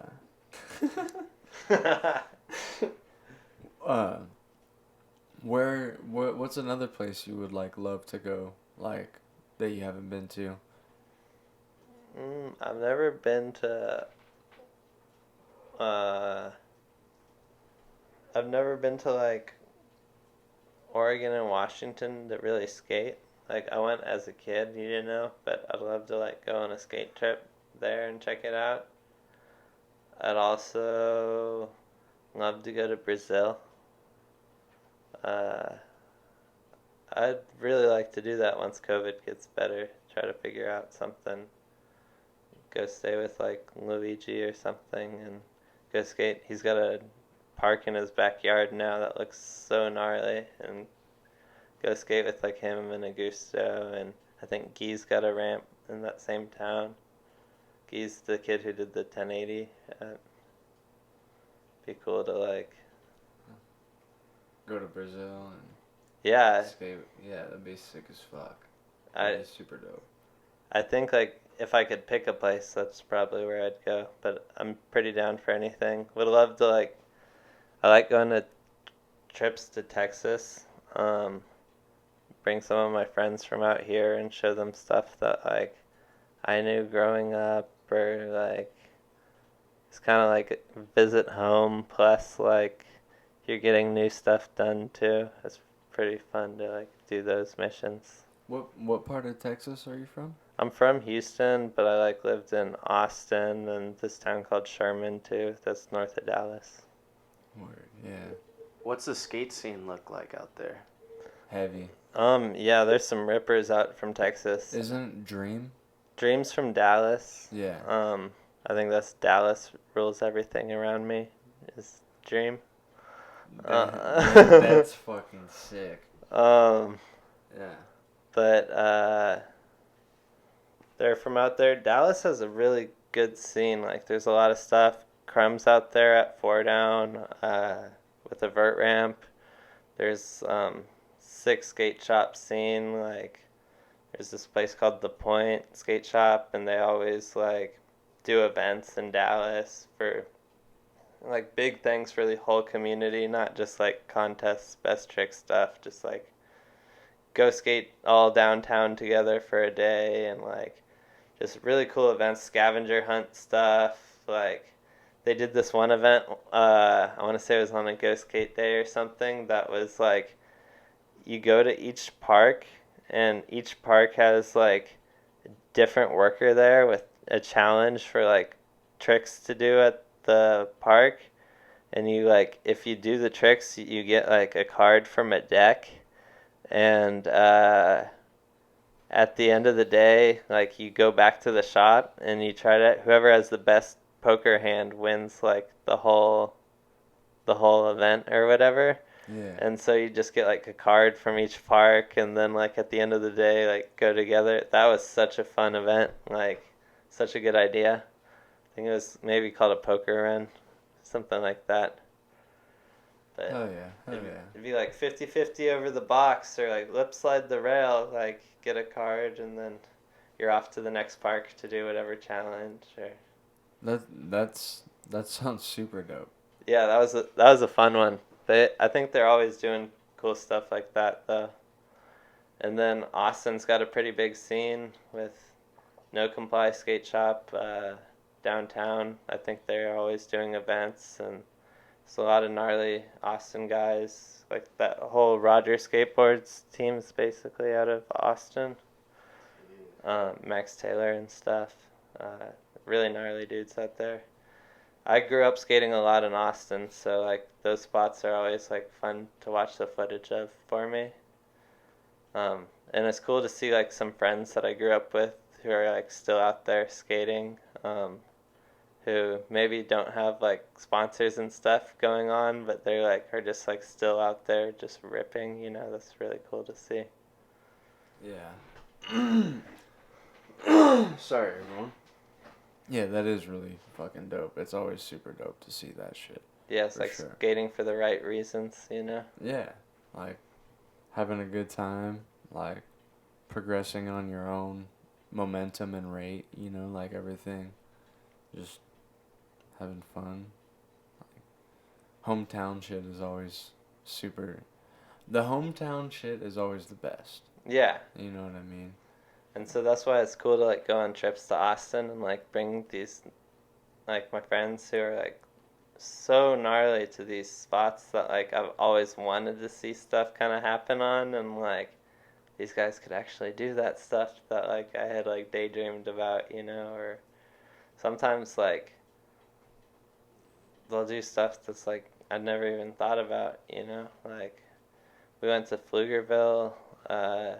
We watched this clip before we started, but that nose grind tail grab that Clay did on that Vert extension, the super tall one. We went to that park, and it was like, I think I was like, I've never even seen anyone like get to the coping on this wall. And then like he ended up doing that like twice that day, and it was like maybe 40 degrees outside. Like, it was a cold day in Texas and not fun skating conditions, but like to see him like do that twice was pretty unreal.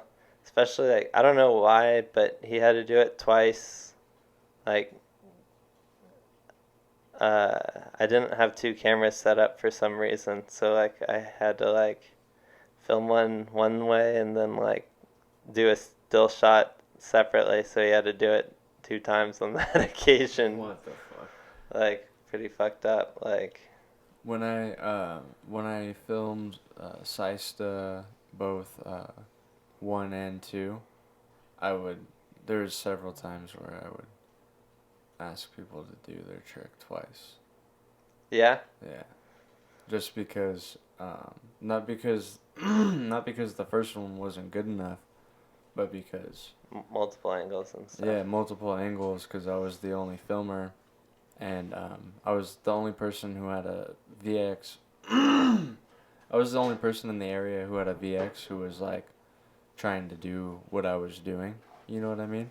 Because Swash, he came. I became aware of Swashbuckler, Lucas, later. Like, I don't know who that is. he's a dude from out here. He's a filmer.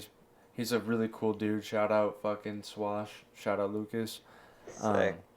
He's really fucking dope. And he's pretty fucking at filming. Sick. Yeah. That's rad. And VX, and he skates. He films with like Damien, you know. Hertzstein? Yeah. He's rad. Yeah. We all went out to Slab City together and stuff.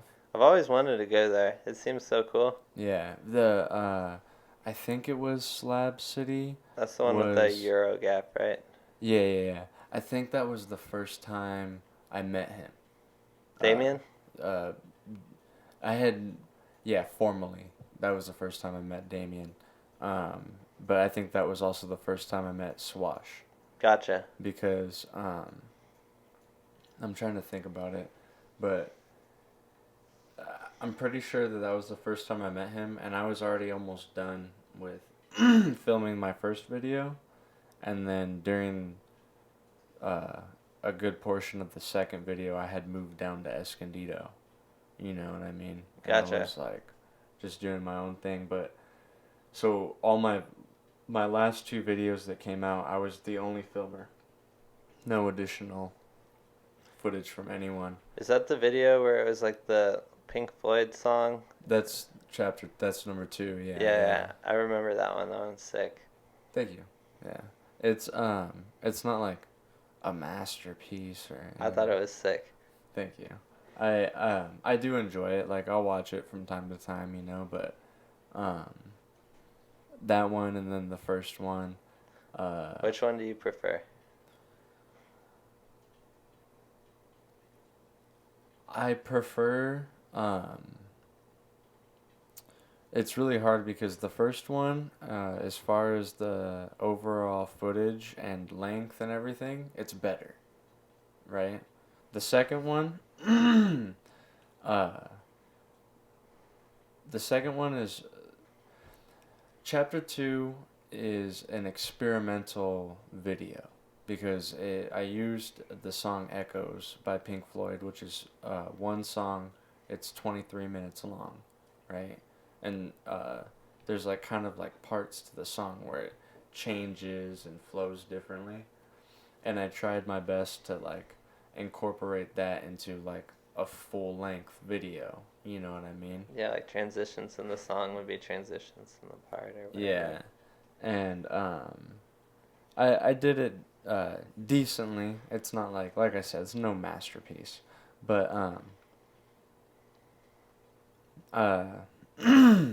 I prefer to watch that one because I didn't blow the premiere. Like, everything premiered on time. It wasn't a big deal. The first one, it was just a fiasco, and I wasn't thinking, and I didn't have the video ready, like, in time, so I was 3 hours late, and, like, a bunch of people left, and Gotcha. I still think about it, and I'm like, ugh. That's all you good, know. though.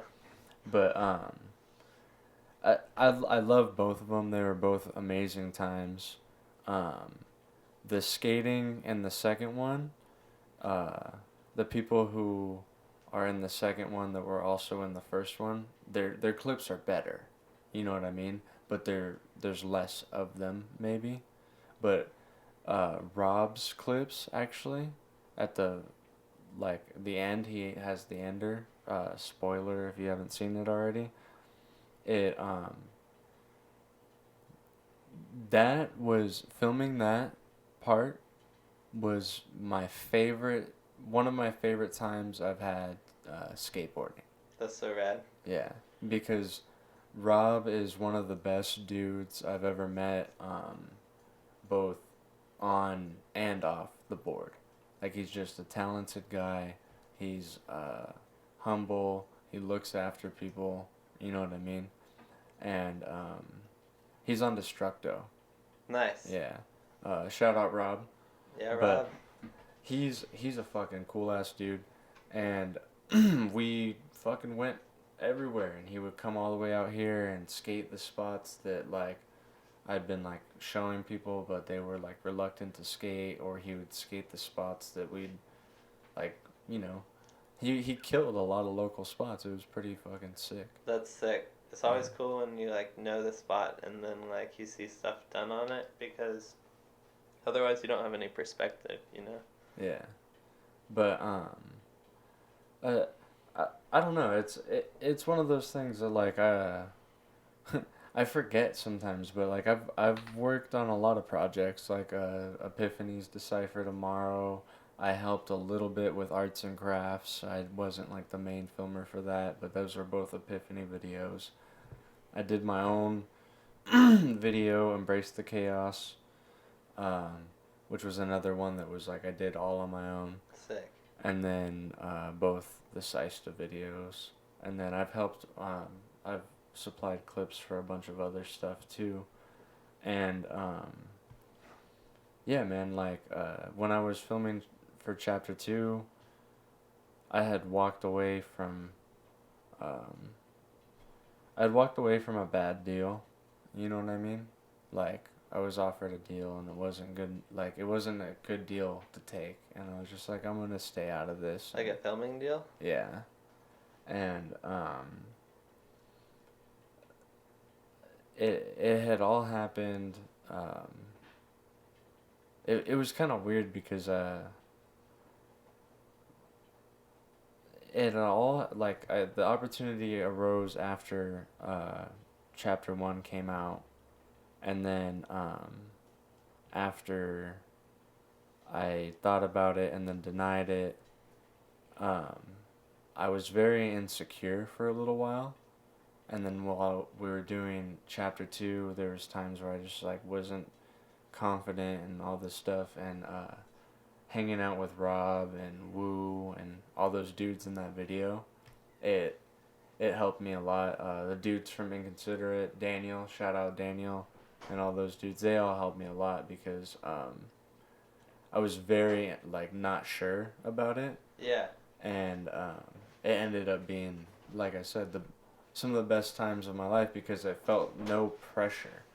You know what I mean? Yeah. Because before that, I felt pressure to try to get a deal and like try to make it somehow.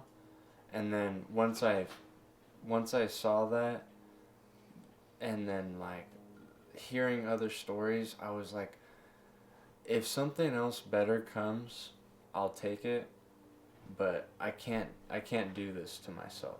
You know what I mean? Like, yeah. I'll end up in a bad situation. It wouldn't work.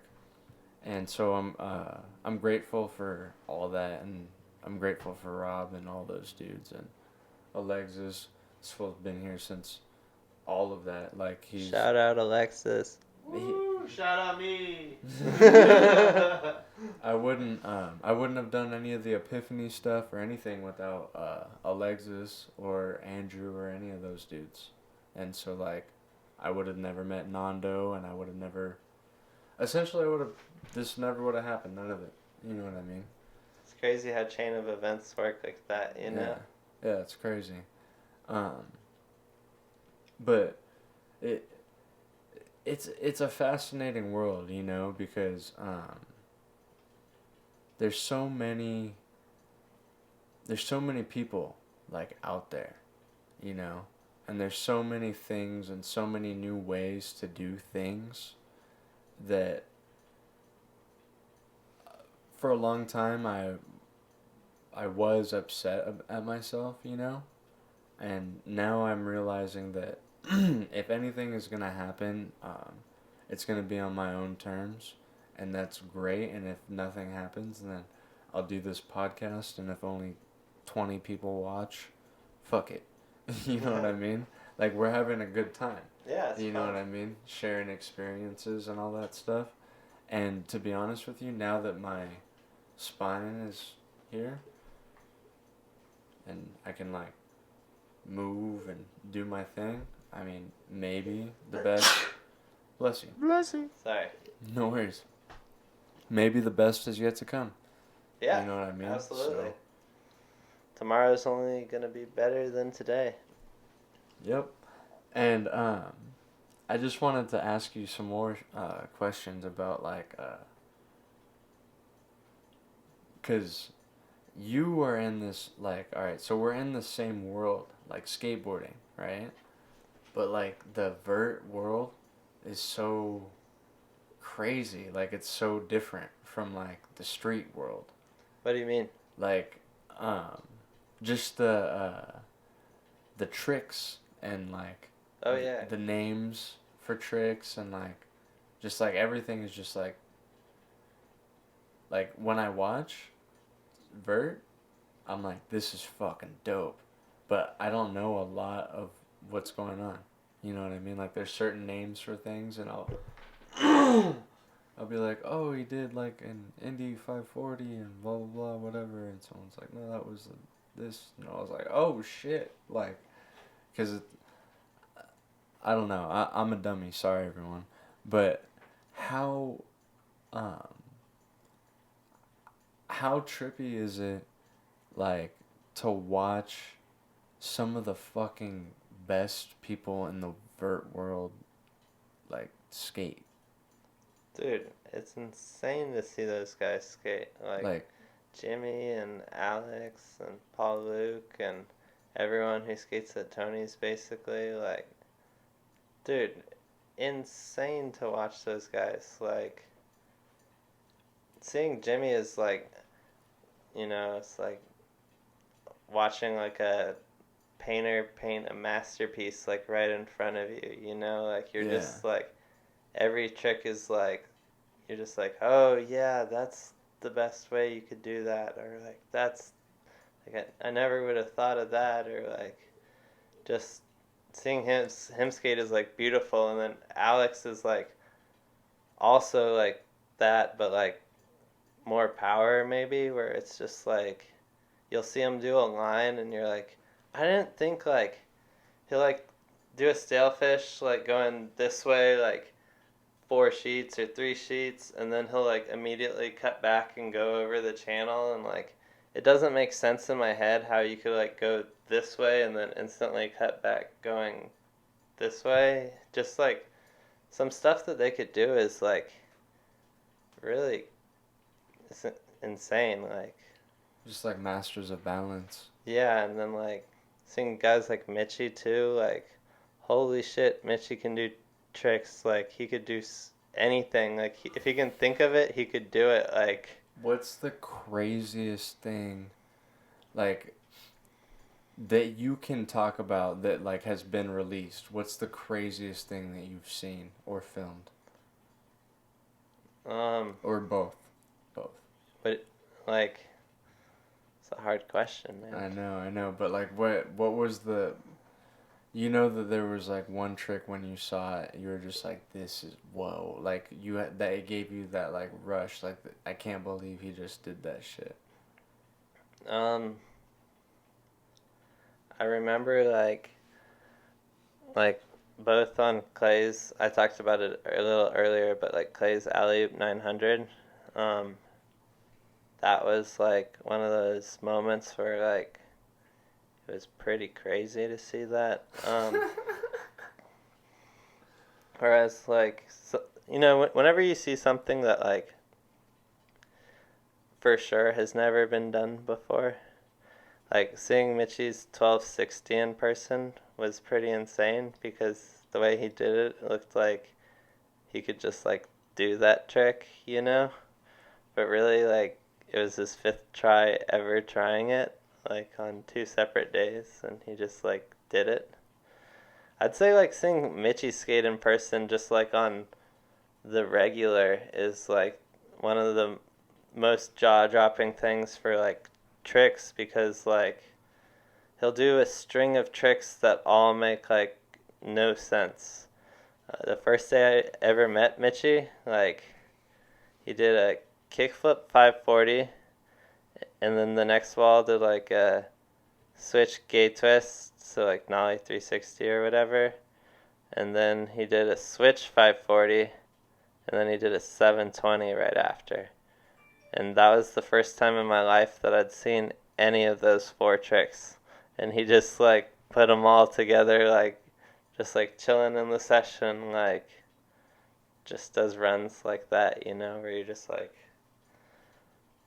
doesn't make sense, like in my head at least. Like I can like kind of picture doing like airs and stuff, but at a certain point, like it seems so impossible to me, dude. Yeah. No. That's, well, like, sorry. Fuck all that. It's super dope to watch, but like, what? Like, I don't even know where to begin. Yeah, and like dudes like Paul Luke who are doing like tray flip variations and stuff, and you're just like, no one's even doing tray flips, but you can do like 5 different ways. You can like mountain. Alexiz was saying, what was you were saying, somebody, one of the commentators at one of the contests for like the Vert contests, what were you saying about it? Like, in what way? You were saying one of the Vert commentators at one of the contests was like talking, and they didn't know any of the tricks, or like they didn't know what they were talking about. You said they were terrible at it. Yeah, I mean, terrible in the sense that like they didn't really like. I mean, one guy sounded like he knew what he was talking about, but the other one was kind of just like, I don't even know what I just saw. And then he like, well, the guy, that was a blah blah blah. Yeah. He's like, whoa, that's crazy. Yeah, and it was like kind of just like, that's okay. That's kind of who I am. Like, but I'm really impressed. But that's what I was trying to say earlier. Kind of was like, I don't know shit. Like, I'm just happy to be here. You know what I mean? But when it comes to street, it's like, I know all the tricks. You know what I mean? Yeah, and but when if it's just like basic transition, I guess, you know, I know those tricks, but it's like. So Vert has that too, though. Like you could see like your favorite ledge tricks on a ramp, and then all of a sudden you're just like, what you mean. Oh my god, that's so gnarly! Yeah. Like I've seen like the kickflip back tails to fakie and like I know those, but like there's like what's a name for a trick like besides Mctwist, right? But like even what is a Mctwist exactly? It's mute 540. Mute 540. That you kind of like flip when you spin. Flip when you spin. Like you like, it's not like a straight rotation. Usually it's like. So there's a, so. Kind of looks like a front flip when you're. Okay. Doing a 540. And then, like this is where you lose me, right? Is like, what's the difference between a Mctwist and like a Miller flip? A Miller flip's like front side.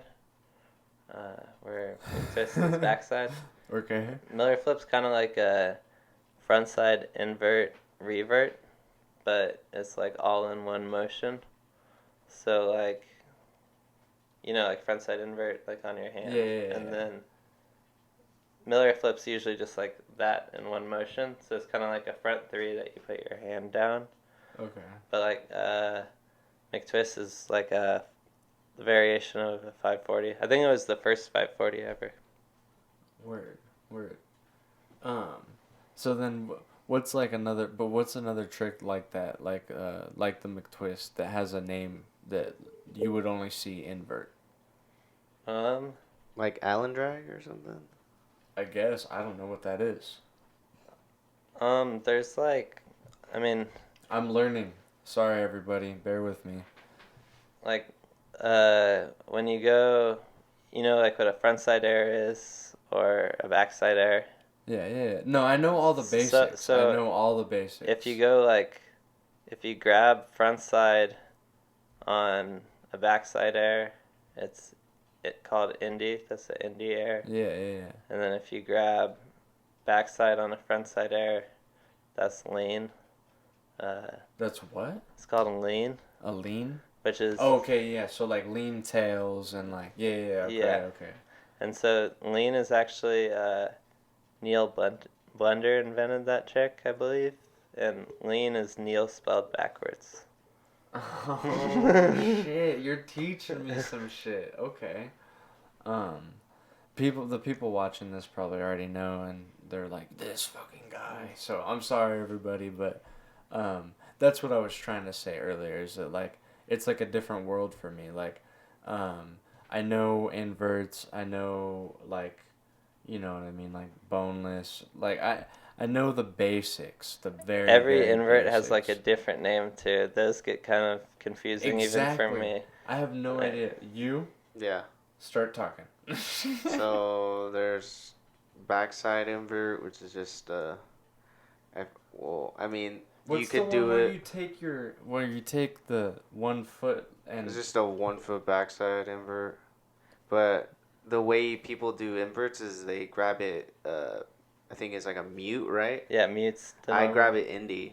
So is that Eggplant? eggplant? Yeah. Okay, so I do eggplant. 1 foot backside, eggplant. Damn, that's gnarly. Yeah. And okay, so you don't even invert. So yeah. Well, eggplant is the indie invert. Okay. See, But I just say We're invert, learning. like backside invert, because it's like, I mean, I've seen people, they're like, oh no, that's egg, and I'm like, well, why is it egg? And he's like, oh, it's because where your hand position is at. That's cooler to say though. And then there's people that do it with Get like that eggplant, dog. they grab coping with their front hand or their backhand. So because I grab my indie with my right hand, and then I put my left hand down to grab coping. Are you regular? I'm goofy. Say that again. So I grab my board indie with my right hand, and then I grab coping with my left hand. I think that's normal invert if you're goofy. Yeah, so yeah, that's normal. But eggplant would be eggplant. Yeah, so eggplant would be the opposite. So I would have to grab my board with my left hand and grab coping with my right hand. So that's why you're saying it's not egg. Okay. Yeah. See, I was kind know. of confused because I wasn't sure if it's the technicals of like inverts are so. This is elementary. Get your shit together. Yeah. No, I'm not saying that. So yeah, like a regular invert is grab mute, and then you grab so mute would be right hand on side of your right side of your board, and then left hand on coping. Okay. And then regular backside invert, or no, that is regular What? backside invert. So Isn't there like a rodeo or something? That's the frontside 540, but like Mctwist style, so you like backflip instead of front flip, you know? What the Chris Gentry. Play a Chris Gentry rodeo if you have a chance. Like, Okay, yeah, I'll play it right here. Yeah. yeah, Gentry. That's crazy. That's fucking... Yeah, I don't... that's what I mean. Like, I know the terms, I guess, but I don't know how to identify those terms. Yeah. To, like, what trick it is. And it gets invert real and trick. technical and real Well, crazy. that's what I meant. It's like a whole other world. Like, we're part of the same world, but it's like you go over here and it's slightly different lingo and stuff. You know? I think once you just like get familiar with the grabs though, it becomes like a lot easier. Like, well, to be honest, it's more like vert is more because any trick that you can do in the street, you can do in vert. yeah. Any trick, but you can't necessarily watch somebody fucking show me wrong one day. I'm just kidding, but you can't necessarily like Mctwist down a stair set. You know what I'm but saying? Dalton Dern can Mctwist a Jersey barrier. It's so insane. I know. Yeah. Yeah.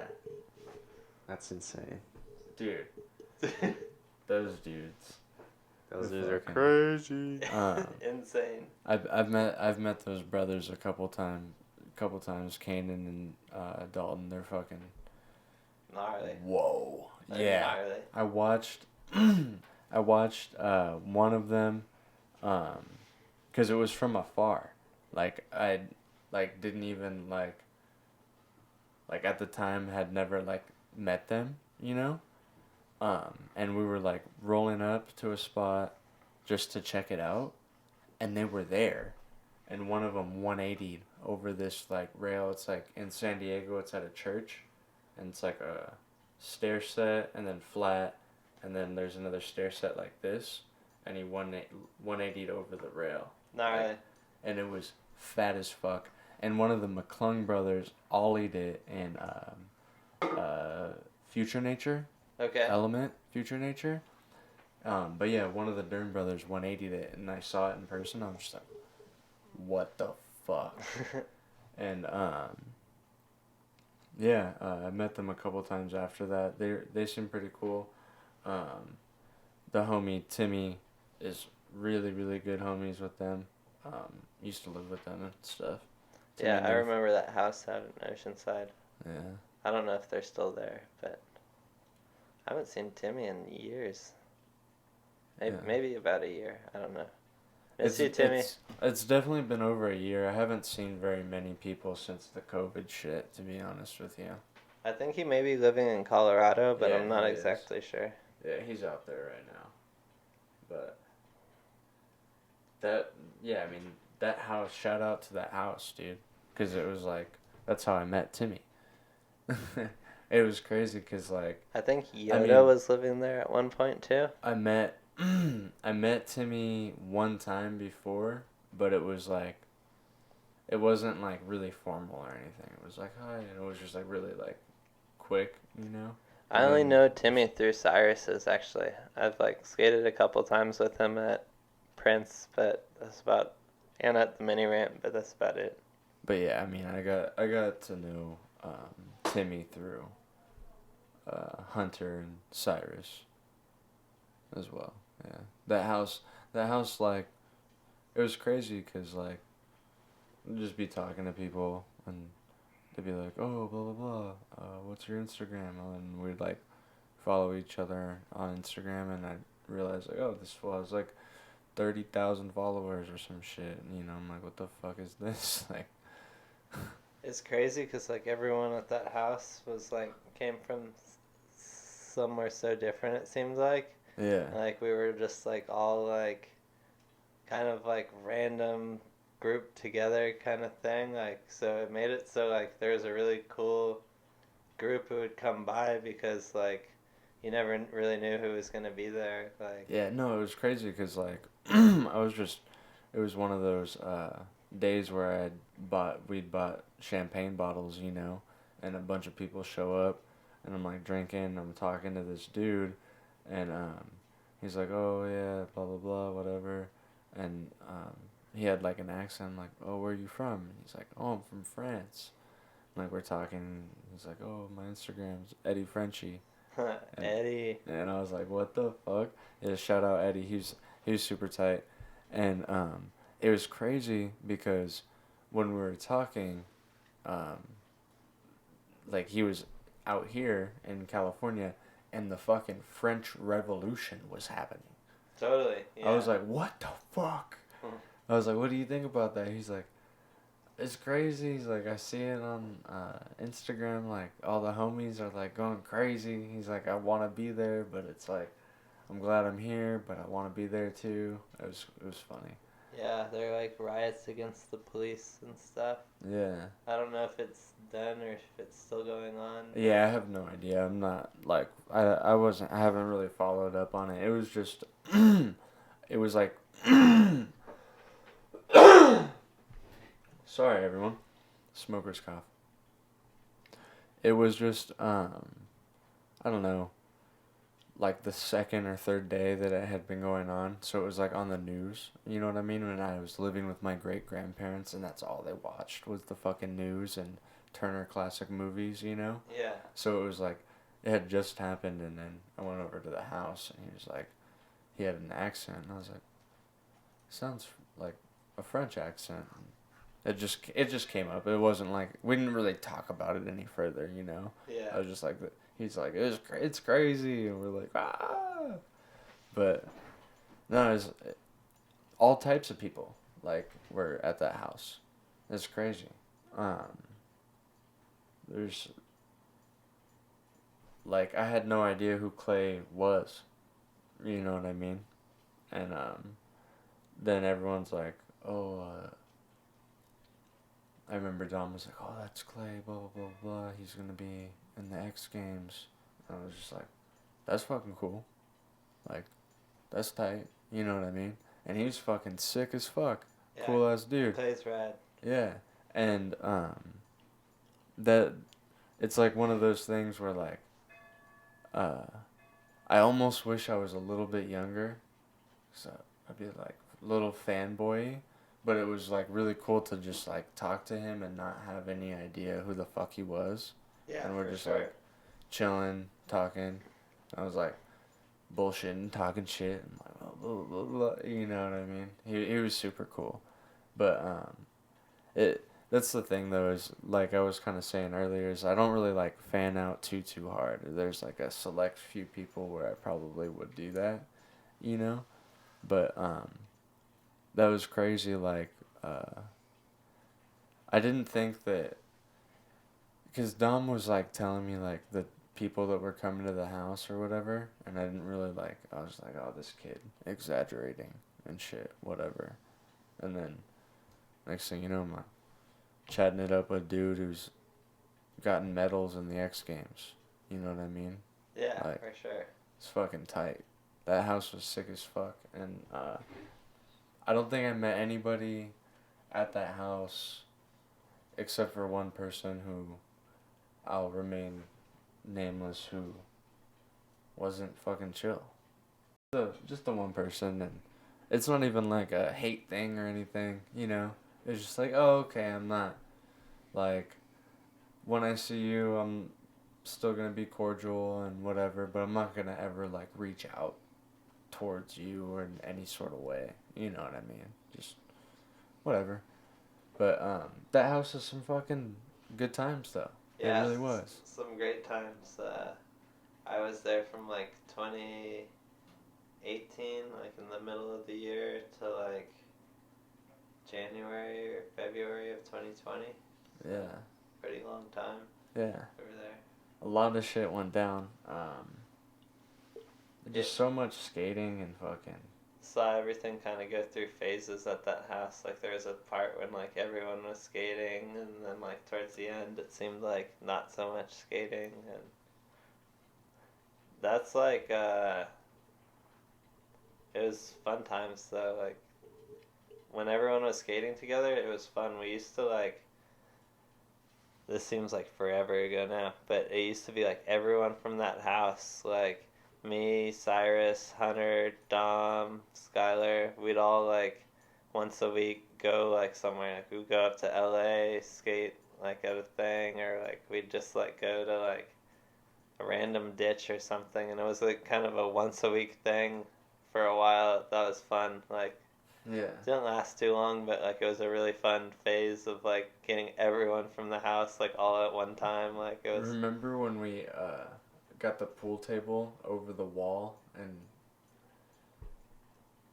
is that when we brought it into the house? yeah. See, I remember going to get it like at that house in Fallbrook or wherever it was. I didn't go with you guys Yeah. to do that. I was just at the house, and then when you guys showed up, I was like, what the fuck? But we were like doing it over the wall. Did we do it over the back wall? Yeah. Dude, you see, I could have sworn we brought it through the garage. But I I could totally not remember. I swear the back wall. I think I swear. There's a good chance you're right, but like it's crazy that my memory is so much different. I feel you. I mean, I could be wrong because most of the time when I was at that house, I was like really, really stoned or like crossfaded. Not like super crossfaded, but like just crossfaded. You know what I mean? So things could be a little like off. You know what I mean? I could be misremembering a little bit. Well, back door would make sense because of the sliding door. I do remember there was something heavy we brought over. I'm pretty sure it was the pool table, but I remember we brought some heavy shit over that wall. And I was just like, this is crazy. Like, what the fuck are we doing? But it worked. Dude, one time, I like walked over and there was like a huge fire in the backyard, like in the fire pit. And I was like, what's going on? And then I like opened the door and just like music's blasting and it's like 1 a.m. or something. And I'm like, God, the neighbors must hate us so bad. Like, it was definitely, for a while, it was party central. It was a good time. I was wondering, do you, like, have you guys ever had, like, an event of any sort at the place that you're staying at? We do the Rumble in Ramona every year. It's, like, around Halloween time. I want to say they did 11 the last 15 years that the ramp's been a thing. Uh-huh. So it's mostly every year, but not guaranteed, you know? Yeah. But it's just like a session that like Darren usually organizes, and it's like just a big kind of Vert party skate thing. More of a party than a skate thing, or maybe the same. Like really great skating, but sometimes you'll see your favorite skaters there not skating. That's pretty cool. Yeah, so just like a fun environment for everyone to like catch up, and there's some live music and always really great skating though. Yeah, it's usually like everyone kind of gets together at Ramona, puts in a few weeks worth of work before the thing to make sure the place is looking good, and ramp usually gets repainted, and like last year they made it light blue. It was just like sky blue before. Uh-huh. Seems like a subtle change, but it was actually like really drastic. Are you guys gonna do it again this year? Hopefully, but it's not confirmed yet. Okay. But I'm hoping so. I'm hoping so too. I want to go really bad. That sounds like fun. Yeah. It sounds like a good time. Did that the last 3 years. That's how many I've been to. Before in Dallas, though, we had Shut Up and Rumble. Uh-huh. It was like the Dallas version of the Ramona event, but yeah. Mike Crum put that one on. But those were fun too. But going to the real Rumble was so sick. Like I can't remember, 2017 or 2018 was my first one, and then I've been every year since.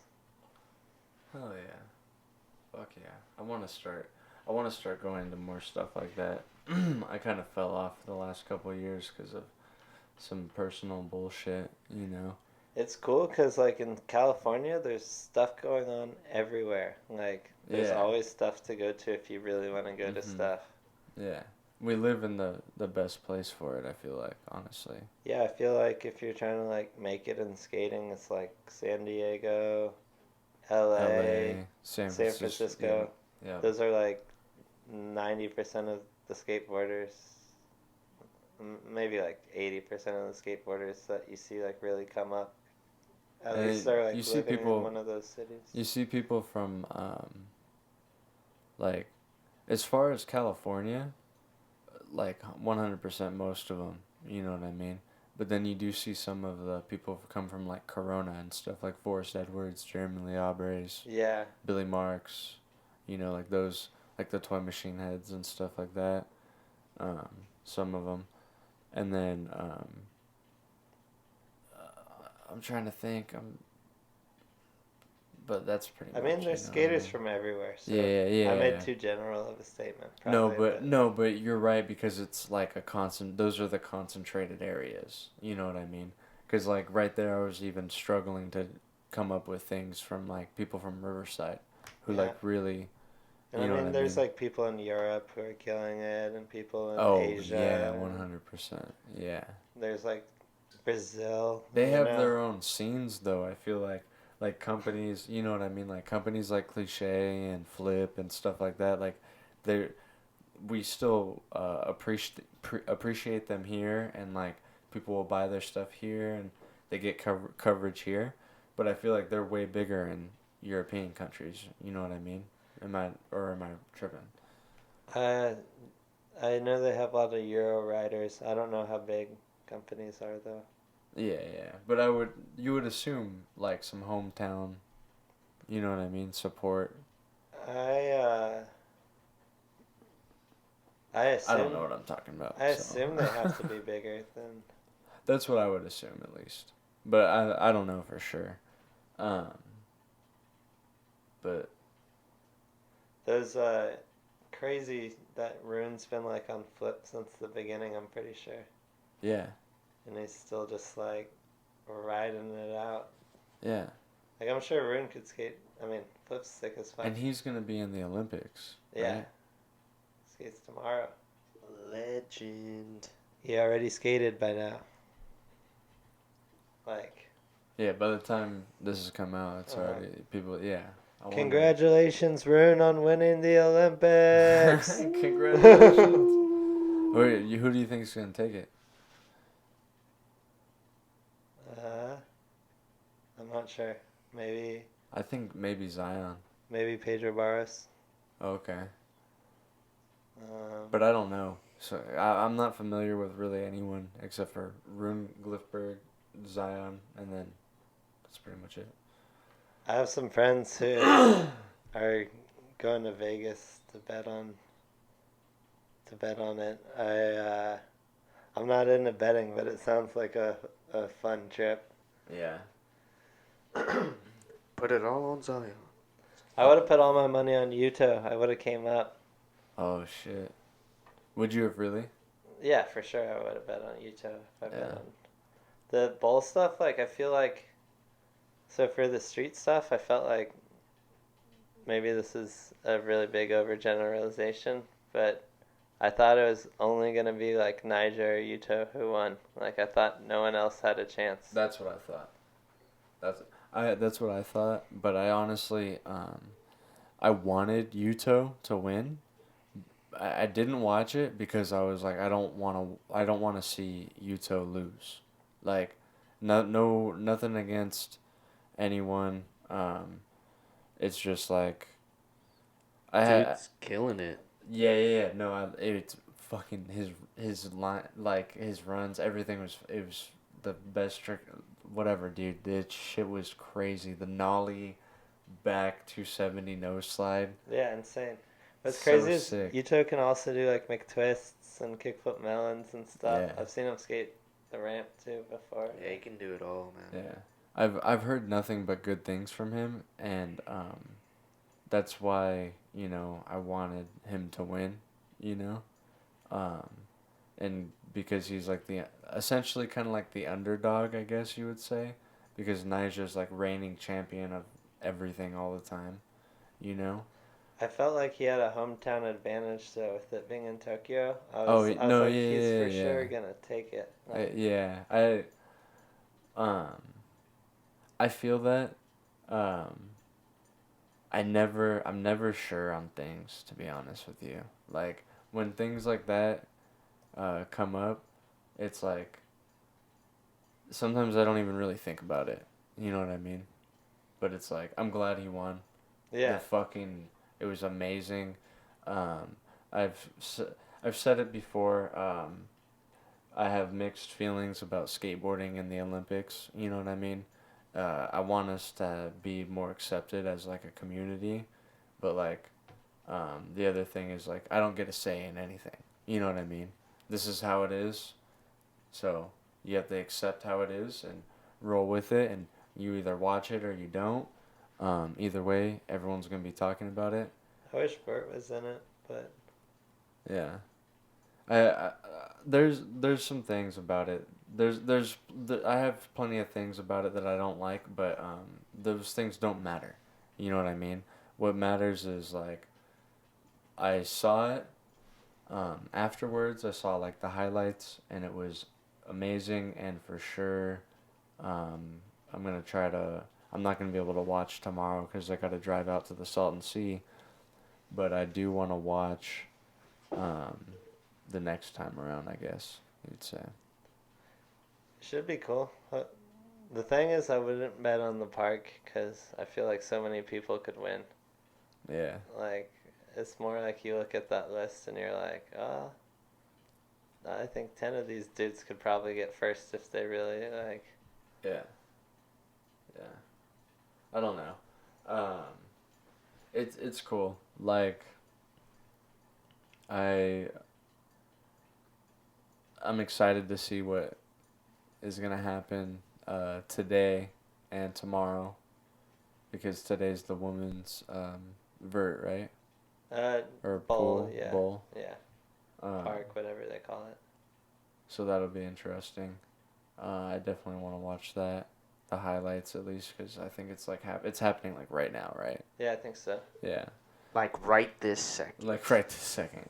And so that'll be cool. Tomorrow, I'm not going to be able to watch while it's happening, I don't think. Maybe I will. But either way, I'll watch the highlights. I'm hyped. I want to see it next time as well. Shout out Yuto. Yeah, took the first gold ever. For skateboarding And, gold. For Olympics. Do you know... do you know the next time... when is the next, like bowl or vert event in San Diego? Oh, in San Diego. I'm not exactly sure. First one that I can think of off my top of my head is maybe a Rumble around Halloween. I'm sure there's going to be something before then. It's just hard to know. I know there's going to be a Houston vert contest in November also. Should be like a pretty big one. I think they're kind of trying to do like a vert attack style event at that ramp, like get a bunch of people from all over every year. I went to the last one. It was pretty fun. It was really fun. Locally though, I feel like there's got to be something, but I can't really think. Sorry. No worries. You're all good. I'm just curious. I want to go check some stuff out. I think Alexiz and I want to work on like an homage to the Captain and Casey show. A little something, and it would be cool to like kind of do it at like an event. You know what I mean? Yeah, for sure. Yeah. But no, I mean, I don't know, dude. Fucking stoned. Hold on a second. So, what is your... I don't know if Skyler asked you about this, but what's your current filming setup? I film with 2 cameras right now. I use Panasonic DVX 350. It's like a camcorder style camera. Shoots like 4K long length stuff basically. And It's got a really good zoom on it, so that's why I like shooting with that for like most of the long lens stuff, because you could like it's got two little settings that you could like choose the speed of each one, which is nice. Mm-hmm. And then I use GH5S, another Panasonic camera, for fisheye and for more tripod style long lens stuff. And that one just like, that camera is awesome. It's one of the best cameras I have for like low light setting stuff. So like you can shoot almost when it's dark and you can still see like pretty good on the camera. And the resolution's really nice. I also like that since they're both Panasonic cameras, they have similar color settings, so grading the footage is like, at least like if something goes wrong, it probably went wrong in both of the cameras the same way, you know? Mm-hmm. So you can like know like, oh, you know, the footage is looking a little green. You could take like some green out, and you already know like in your other angle you'll also have to like take a little green out or whatever. Do you just shoot on video, or do you also shoot like camera, like just I would say like single shots? Like photos? Yeah, like photos. I have shot photos before, but like years ago for fun, never like anything serious. It'd be fun to do more again, but I really want to just like focus on the video stuff so I can like, I don't know, I feel like I just if I keep working at it, I'll get better and better, you know? And so I just don't want to like practice something that would maybe distract me from doing that in a different situation. Yeah, of course. But it'd be fun to shoot some photos again. They were always fun to do, but I don't even know how to work like a flash or anything, you know? It's not that hard. Like, I learned how to do the flash in like 5 minutes. You know what I mean? You just have to like figure it out in your room, like alone.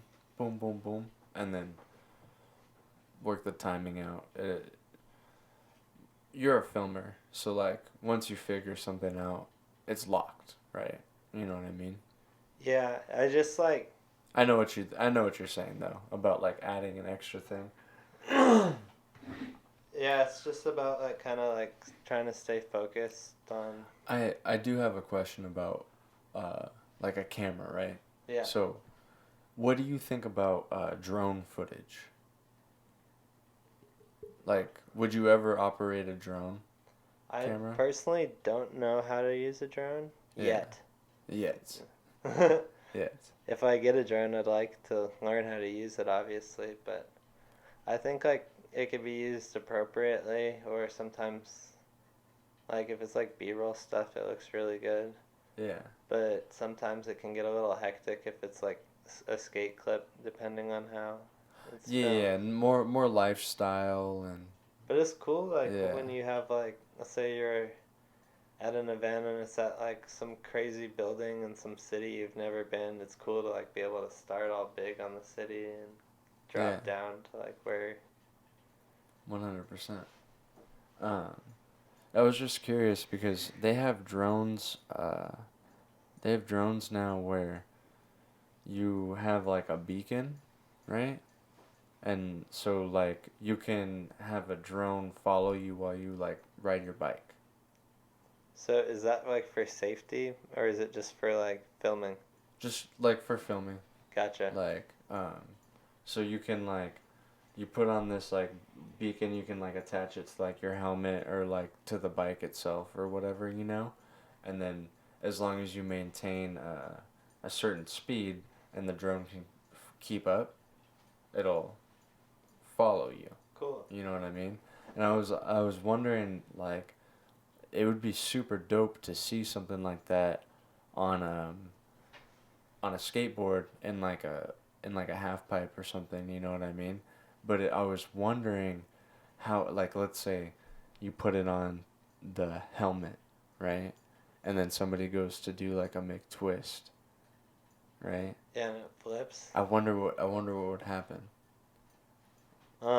You know what I'm saying? Yeah, it's hard to know. I know that there's some really good drone filmers out there who can like basically do a line like go like over the gap, kill the propellers, and then like land it. You know, like can basically ride it like the way a skateboard rides it. And I assume that makes for really good footage. I know Elliot's brother-in-law. He has filmed some cool drone stuff of Elliot skating his backyard. It kind of looks like a video game almost. Like it looks so insane. Like, you know, just because like that ramp at someone's house seems unreal in the first place, and then like filmed from a drone perspective is like it seriously seems like you're like watching a video game. Yeah. That's dope. Yeah, drone. It'd be dope. It'd be dope to do that. Fucking. I don't know. I was just thinking about it in my head while we were talking about while you guys were talking about the cameras and stuff. You know, it's like what? Oh, I wonder what he thinks about drone footage. Fucking. Imagine if you could mount a VX onto a drone and film VX clips like fisheye on a drone. I think. Have you ever seen? So close, like all skimming on the ground. Yeah, that'd be so crazy. Have you ever seen the Body Corporate? It's an anti-hero tour video. I don't think so. I think they put a VX on a kite and used it as drone footage. What? They like use a bunch of stickers and put a VX up on a kite, and then like film the bowl from the kite. You know what would be fucking dope? You know the RC car that Homeboy has? Yeah. Like, if you got one that was, like, bigger than that, right? And then you built, like, a frame, and you essentially, like, attached the VX to that, right? The only thing is, like, you'd have to make it so it makes no noise. So that way it doesn't pick up the feed from the RC accelerating and stuff. Yeah. But what I was thinking... Usually drone footage doesn't have any noise. Though. Exactly. An RC car has noise. Yeah. So what about, like, if it was, No, like, no, a tank? no, like, it doesn't record noise on them usually, because those drones are loud. Oh, yeah. True. What about the, like, tank rollers? That'd You be just so had, like, a funny. VX tank roller, but it was hauling ass. That'd be pretty cool. Just for fun. Or to have it on like some weird magnet system where it always stays a certain distance from you. Yeah. Or an electric dolly or something. They have that for the drones. That's probably how the thing you were talking about works, right? Yeah, that's what it is. Yeah, it has it's like you have a beacon or some shit, and you can like attach it, or I think you could put it in like your pocket or something like that. And then the drone will just follow you. It used to be You like can, make a video of yourself riding a bike. really cool to like do that. Fitness. GoPros on the helmet. You remember that? Yeah. Yeah. Seen some gnarly clips on GoPro on a helmet, and you're like, Yeah. really? That's how you film that? Crazy. Well, I haven't seen too many clips of like that, like what I'm talking about. I've only seen like 2 people it was like a product review of some shit, and I like was like, oh, I wonder how much that is, and it was like $10,000 or something. It's like the drone is like big as fuck. For your GoPro or whatever, or for your helmet? Oh no, for what I was talking about, for the thing for the magnet thing. Yeah. Yeah, that seems like it would be expensive. Super fucking expensive. Seems like a spying thing. Like if you need to surveillance someone, like if you're a PI or something and you're like staking out a dude, you can like hide this weird thing somewhere on his car and have the drone just follow around where he drives. Or Yeah. Well, the fucking homie. But it can only go to a certain speed. The homie Josh Briggs, he would put a fisheye on his camera and film himself POV style doing tricks on his phone. Oh yeah, And, Andrew like- used to do that too. And like when at Menifee Park was open, he would like film himself doing like a hard flip on the 6 stair, like all POV, just like camera in hand. He's just pointing down at his feet. Yeah. Fisheye. It was so crazy because I was like, damn, like Who else is doing this? Because, at the time, GoPros weren't really that good like that What yet. if that's the future? You go to the skate park and there's just 30 drones hovering around the skate park because they're all just following people. And so when you weird. crash into somebody, The like, drones the crash drones into crash each other. Maybe the feature though is just one drone that's so high resolution it can film the whole skate park at one time, and then people are just able to connect to it to. Oh my god, that would be so crazy. You just gave fucking Elon Musk $1 billion right now. He's not watching. No, you're right. You're Yeah. right. But dude, that's a fucking good idea. What do we gotta do to learn this? Let's do it. Damn, that's Robots. that'd be crazy. It's kind of just like a surveillance camera in a way, but everyone could access it. What if you Yeah, went that to a is skate true. park that had like surveillance cameras, but they had all the surveillance cameras were like the buttery angles? Yeah, it was just like filming the clips for you. And Yeah. you're like, Or what if like those camera 1A, I need that clip. those you ever And seen you those? go up with an app on your phone and you scan and it's like Yeah. $5. Oh my god, that'd be Damn, so that's another genius one. Imagine those. You ever seen those robo fucking police robots? They're like they kind of look like a oval kind of shit deal. They kind of look like that thing from Doctor Who or whatever, but not as boxy. It's more rounded. So imagine one of those, but like that can go to the speed of like one of those robo cleansers that clean your house. And then they just films you around the park, like.